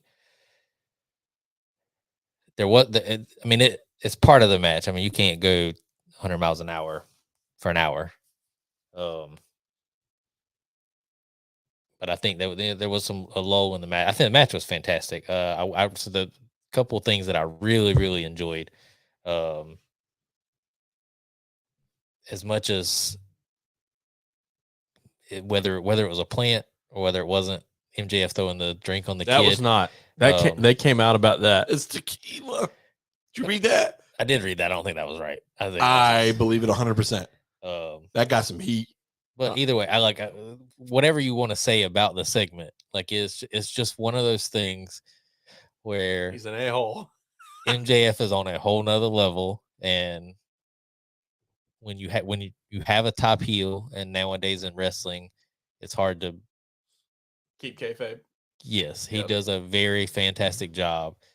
Almost like he just don't give any F's about what the consequences are about getting his gimmick across. So I mean, I felt bad for the kid, but like it was just. I mean, it was so bad that the kid was crying the whole time. Amanda Huber had to come out. They took the kid behind the backstage. Got some merch. Met his I mean, as a parent, I would be pissed. Yeah, but as somebody that's just analyzing the bit, I mean, it just makes you want to hate him even more. Scott says, I don't mind watching things on wrestlers' social media for a storyline, but I detest dirt sheets. This is my humble opinion. We all do, but something that we catch. I mean, you have to watch. He also said MJF was a rock star. Great match. Who do you guys see up next for MJF?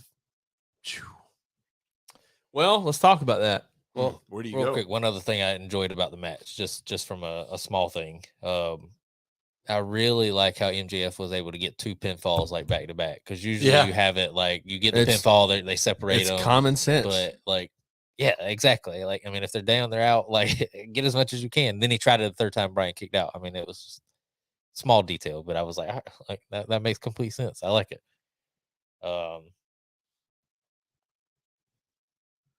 Next for MJF, I already have an opinion. I think it's I think it's going to end up being Adam Cole. I do not. What do you think? Now, who do you think? Come on. No. All right. After the release today and seeing what they posted on social media, Kenny Omega's going singles.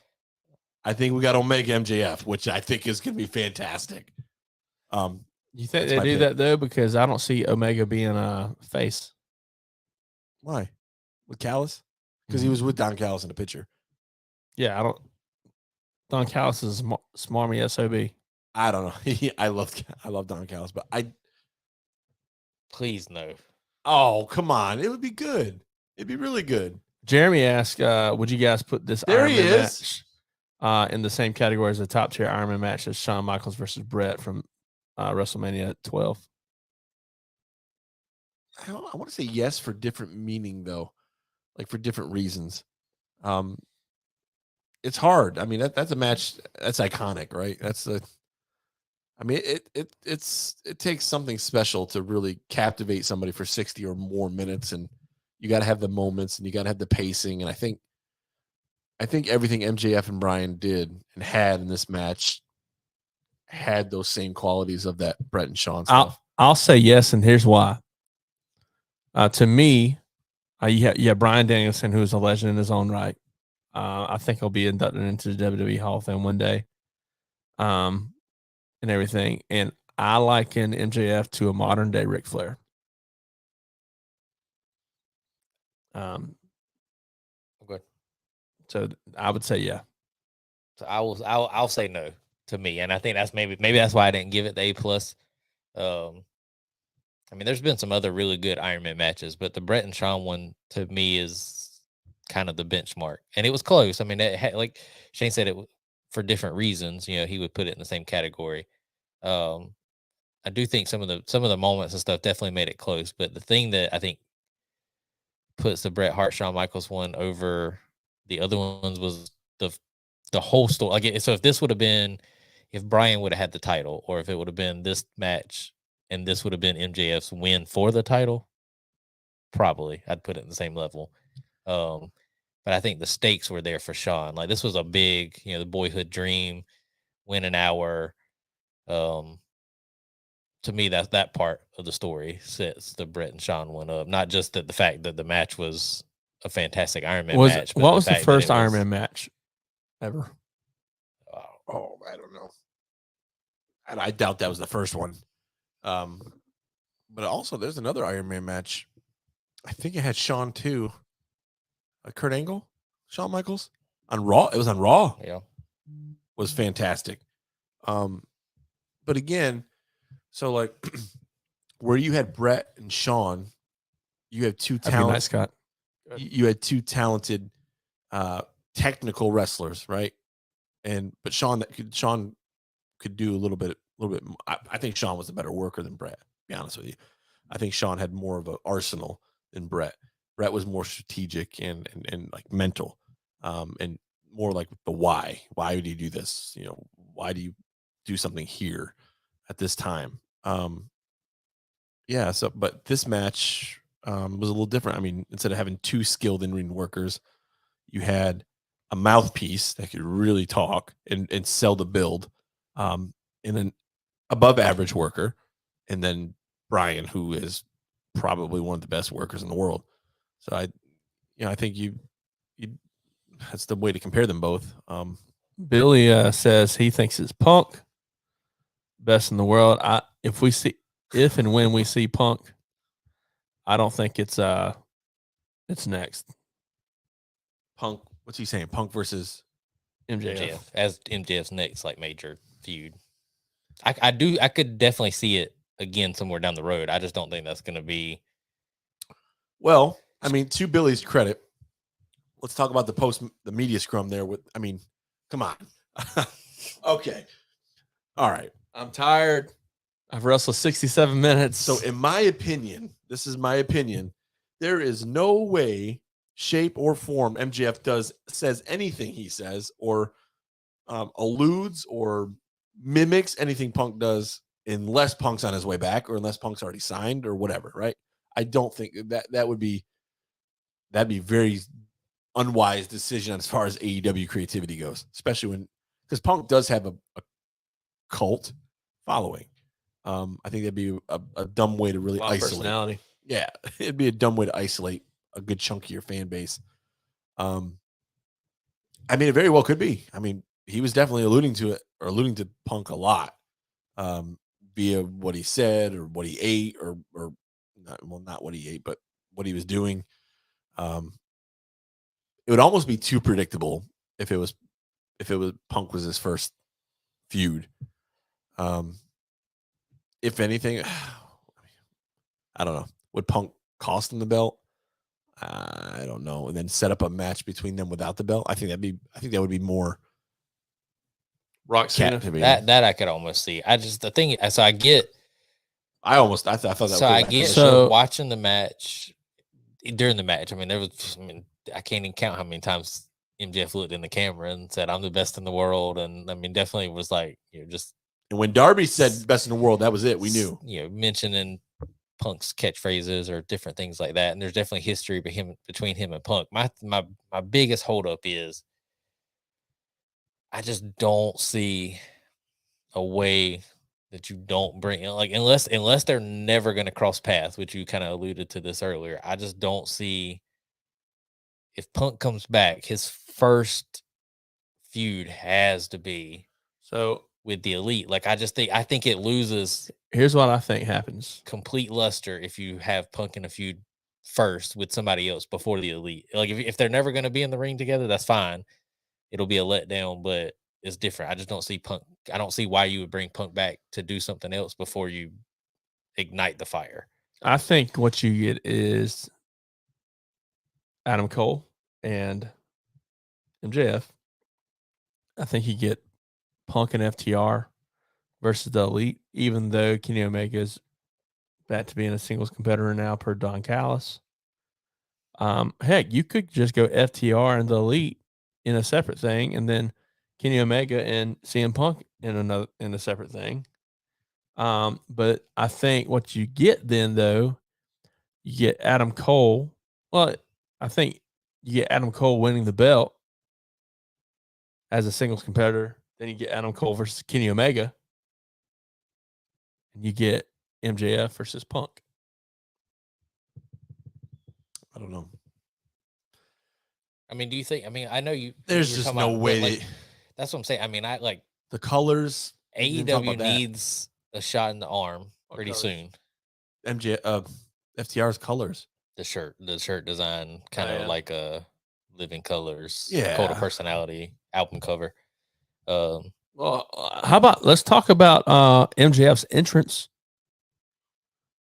The devil mask that he wore. He wore the mask that he wore. It's Punk, and that's the only 2 times he's worn it. He wore it to the He wore it whenever he walked out to get the from Stokely.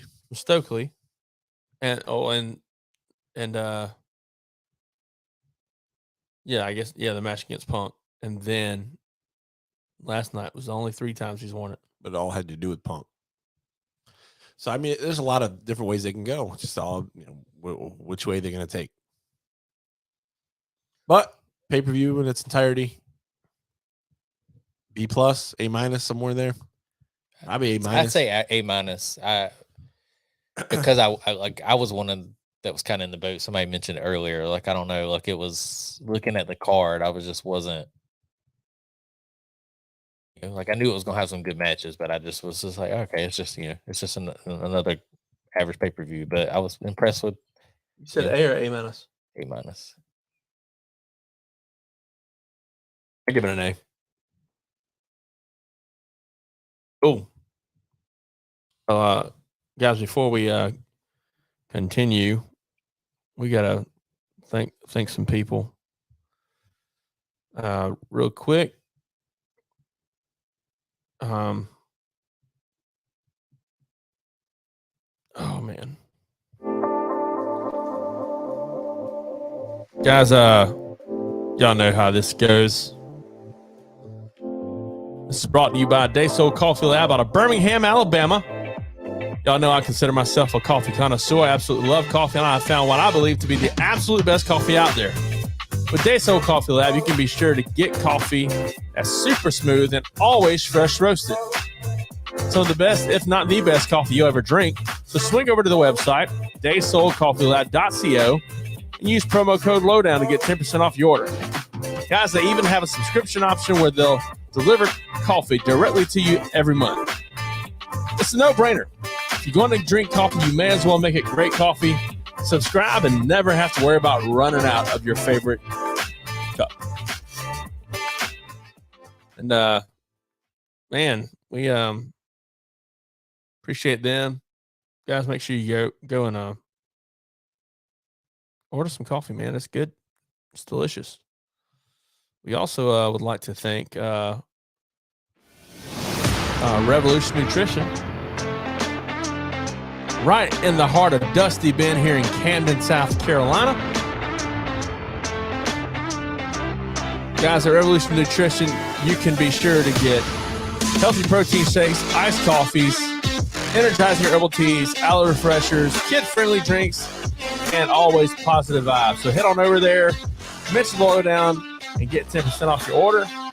And good people out there. Sean, Victor, the girls, all of them. Good people.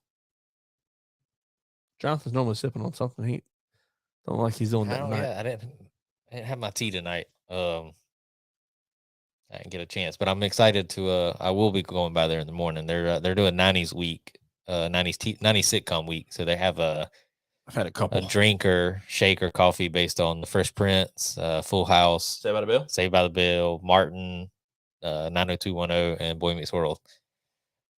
So I will be making my style. I did have a tea today, just not. Usually I have one for the show, but I just got one today. Billy says he gives the show a strong B+. If it wasn't for the women's match and the Wardlow Joe match, it would be higher.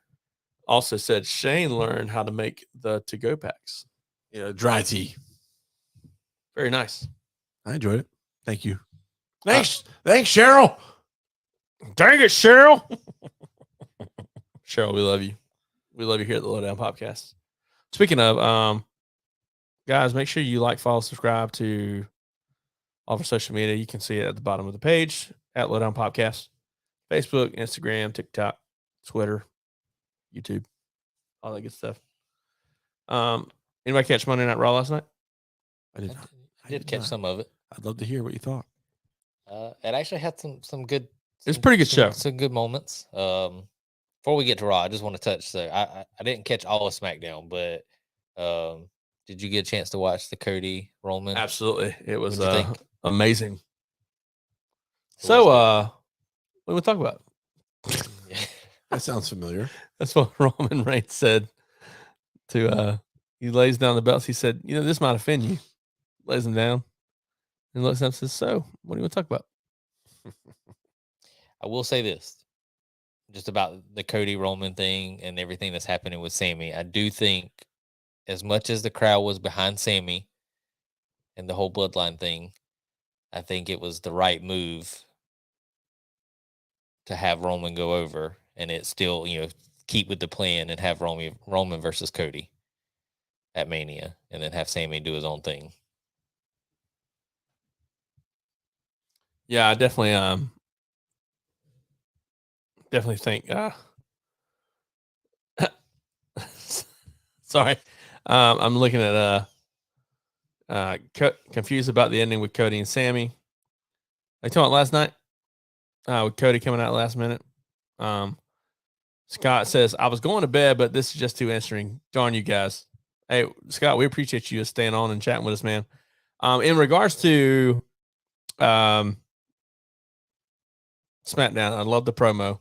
Definitely think, like you said, like the crowd was definitely behind both, and I think in their own way. Like, Roman. If you would have had Cody versus Sammy, the crowd still would have been hot, but I think it's just at some point it would have muted each other out because they would have both been faces. But I think having Roman as such a good heel and the biggest heel, Well, and the story kind of writes itself. The way they've been talking about Dusty and everything, man, it's just there's a lot of real passion in these promos. You saw last night and as well the return of Jey Uso. And now we're starting to see that unfold in itself. Jey returns at during the Sami Zayn and Jimmy Uso match, where people think Jay's gonna align with Sammy because Sammy gets the roll up pin, because Jimmy gets distracted when he sees Jay.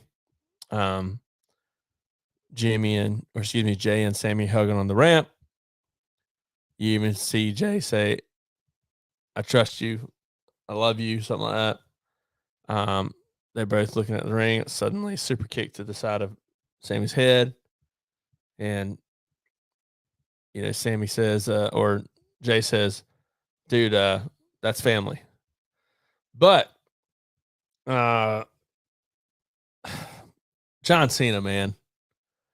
I heard that promo was fantastic. It was. Absolutely was. That was the talk of everything I was reading. Matter of fact, Scott, this is here. He said the John Cena promo was mind-blowingly good. I heard the match is just as good. John Cena looks at Austin Theory and basically says, makes the comment about how nobody cares about him or his matches, to the point that they had. Like, tell me why they have to pipe in crowd noise when you're matching. Theory made a joke about Cena's hair, and Cena said, "I'd rather be going bald than have them pipe in crowd noise to get me over or to make my matches interesting," kind of thing. I popped when I heard it. I was like, "Yeah, it's got a point there." You know, he said that. I was like, ooh. Let's also talk about something else that was interesting that I've read multiple places. Vince McMahon being backstage In Gorilla. with a mustache. That was fake. Was it? That was fake. I must ask you a question. Definitely fake. McMahon. Oh, God, that would be awful. McMustache. But everybody said he was he was in a pleasantly good mood, sitting in Gorilla all night long. It had no effect on the creative writing of this show. I'm like, okay. Yeah. All right. I will raise you in Omos versus Brock, and come on. Omos squashed Dolph Ziggler. You had Chad Gable get a win over Baron Corbin. Set up a looks like Elias is going to be turning heel soon. Probably going to end up feuding with Rick Boogs. Rick Boogs was supposed to set up a match between himself and Bronson Reed. But he told Bronson Reed the exact words that Elias said. Elias told him, I want you to go to Bronson Reed and look at him in his eyes and say, I want to face you, or I want to match with you, or something like that. And Bronson Reed comes and says, heard you've been wanting to fight me. He's like, what are you talking about? And Boogs comes and says, yeah. I got WrestleMania. Did he set it up for WrestleMania? I don't remember. That I don't remember. But anyways, Boogs tells Elias, yeah, I told him what you told me. You said look at him in his eyes and say, Elias wants to, whole thing. So had a run in with Sammy saved KO from getting beat down by Solo and Jimmy. KO still wants nothing to do with Sammy. And end of the night, Sammy get beat down. And Cody Rhodes runs out to save him. So yeah, so I mean, we're definitely looking at Cena versus Theory at Mania. It's going to end up being Sammy and KO versus the Usos. We got Rollins and Paul. Cody versus Roman. I mean, women's title, you got Charlotte and Rhea. And then Bianca, Asuka. I mean, it's looking like it's going to be a pretty good card. I mean, the Brock almost all, aside. Scott says the match he's looking forward to most is Seth versus the YouTube boy. So interesting how they had. I do think that match will be fire. Oh, I absolutely do too. Interesting how they allowed Logan Paul to use just a right-handed punch to knock out Seth, alluding to his boxing. So, but yeah, that was the rounding up Raw and everything. Definitely giving some just Shane, did you didn't get a chance to catch the Cody Roman promo?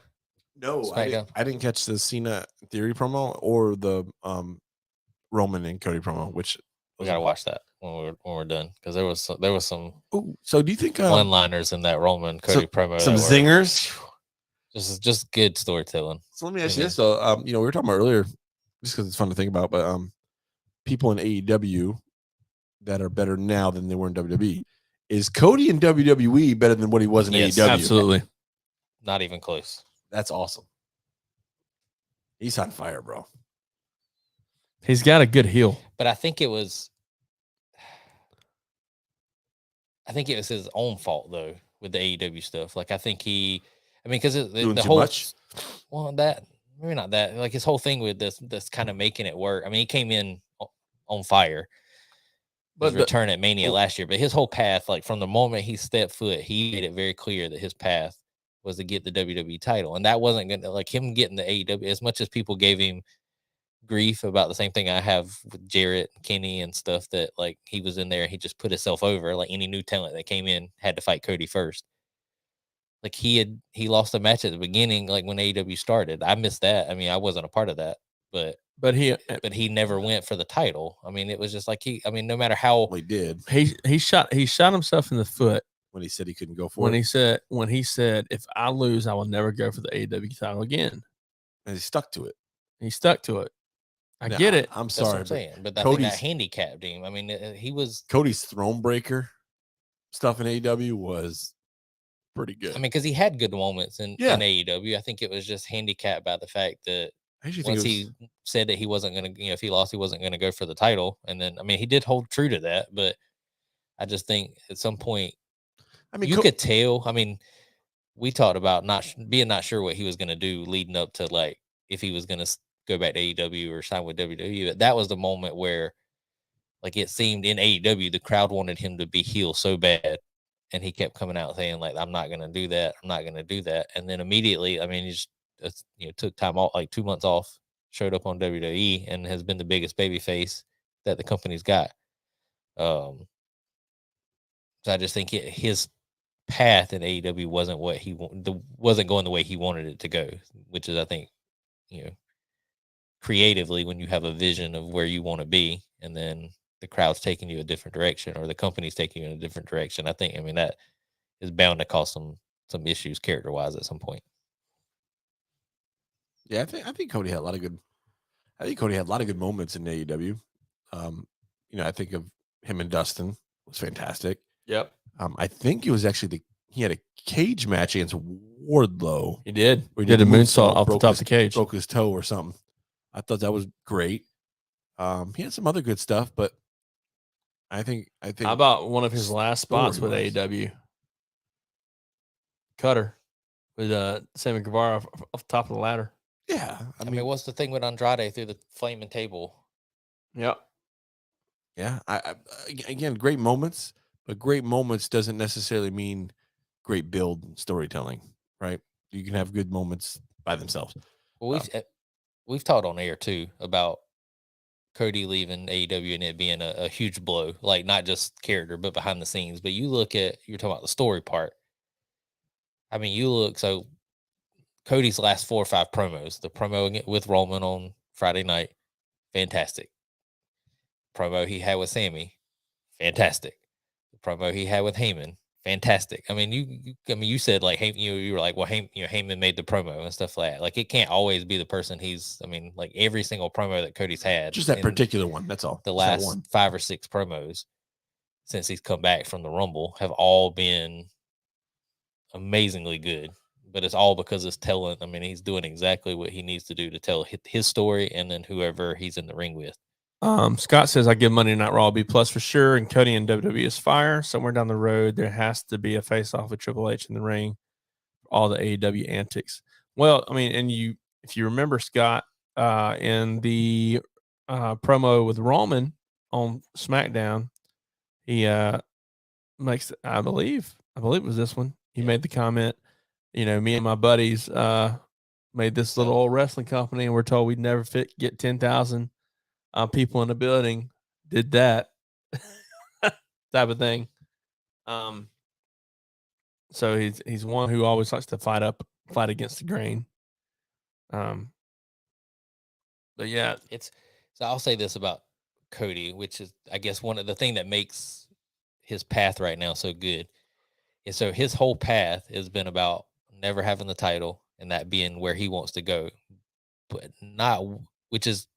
and he's telling that story fantastic. I mean, everything has been there, but not once have I looked at Cody's pretty much since he's been back at WWE and haven't been like he doesn't belong there, or like he's never been in the main event. Like Rowan even made the comment about like how many times have you even fought for a world title, which I mean it's just not been there. But like I don't look at him and be like, I mean, like when I look at him, he's ready. I mean, like I don't think he shouldn't be in the main event, or like I hope he loses. I'll hope that. I mean, Cody's the overwhelming favorite here, but I hope they I do. I hope Roman keeps going. Gets to that magic 1,000-day mark. Is it 1,000 days? Or did he already hit that? No, he's still he'll got a hit- while before he hits that. No, he's No, at he 9 doesn't. something. He's at 900 something. That's 100 days is still a lot. No, he's like, bro, he's like 2 months, 3 months. I hope Still a long time. I hope he carries it, and then something else happens. But I definitely. Why do you want him to hit that 1,000 number? I just think it's magical. I don't think it's something we would see again. I don't think it's something we'd see.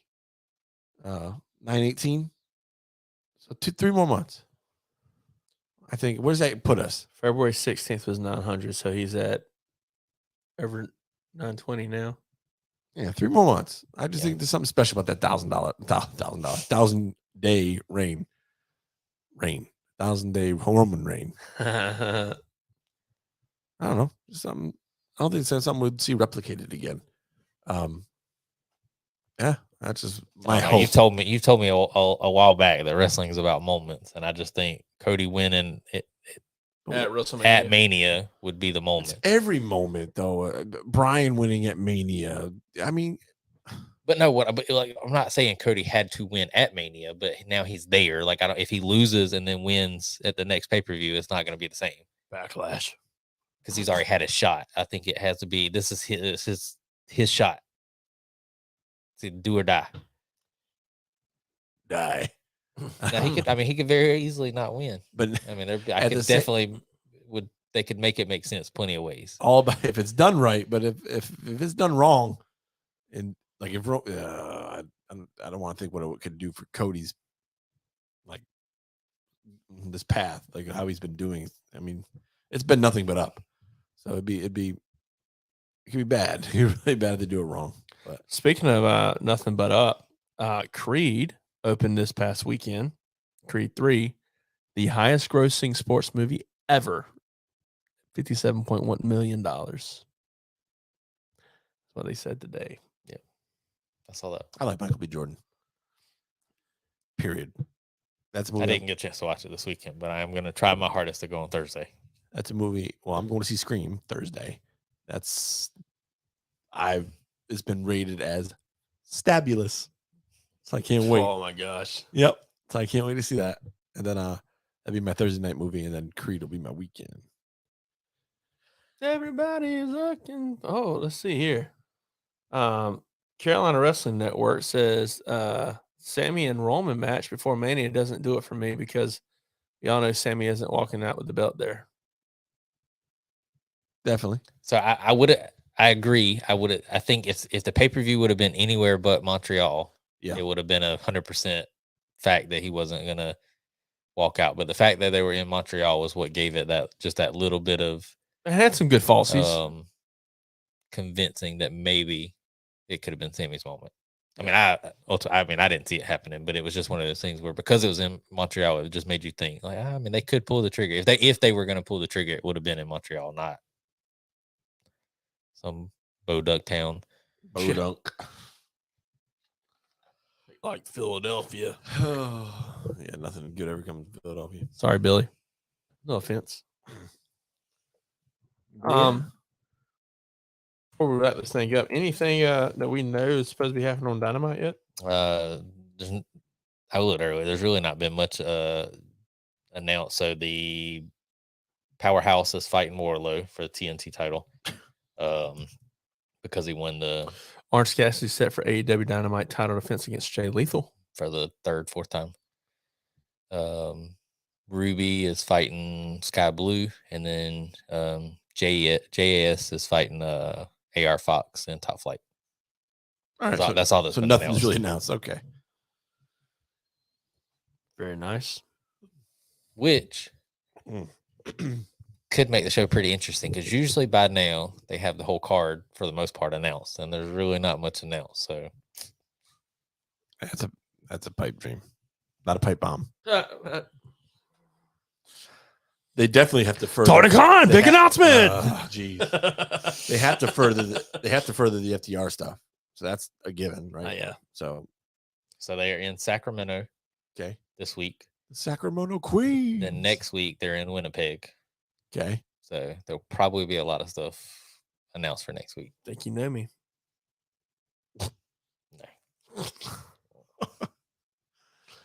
Oh man, Canada. Oh, If Canada. they're smart, Yeah, if the plan is for it to be MJF and Punk, that you said you thought that was where they were headed. April 5th, Dynamite is in Long Island, which would be where it would need to happen. And that's just after Mania.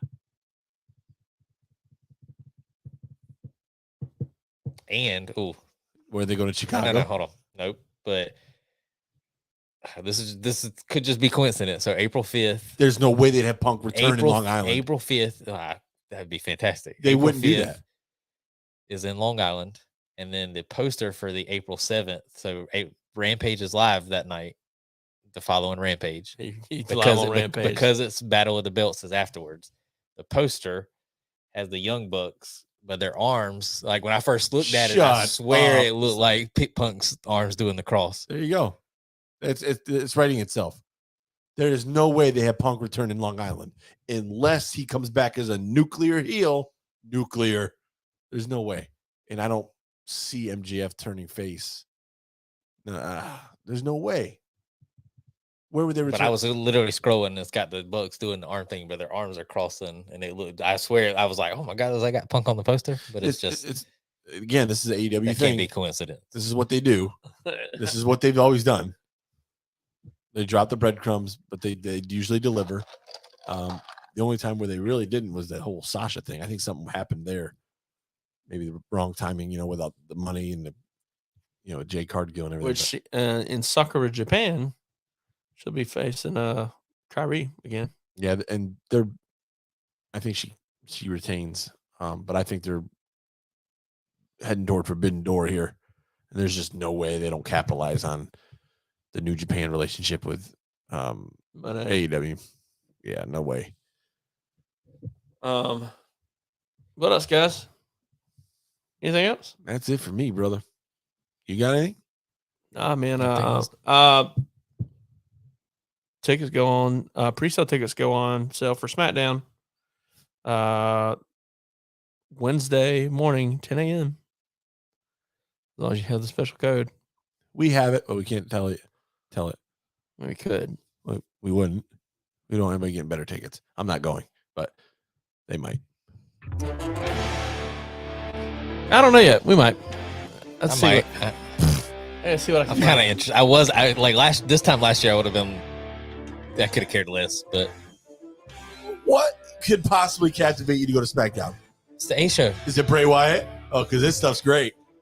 That'll be after Mania, so you'll see Cody. Maybe. I can get free tickets to any SmackDown show. I'll just do that. I'll just talk to our contact at Come Only Life. See what he can do. There you go. Box seats. I still ain't going. Well, guys, we appreciate you tuning in tonight. I hope you enjoyed the show. Remember to follow us at Lowdown Popcast on Facebook, Instagram, TikTok, Twitter, and YouTube. As always, be sure to tune in every Tuesday at 9 p.m. Eastern Standard Time. If you haven't gotten your PCW Super Smash Brawl tickets, they are on sale. Head on over to pcw.ticketspice.com/PCW-super-smash-brawl. Or you can follow the Palmetto Championship Wrestling page and click on the ticket link there. Just do that. Guys, we appreciate you tuning in. As always, I'm Elliot. I'm Shane. And I'm Jonathan. This has been the Lowdown Popcast. And as always, guys, let's keep it popping.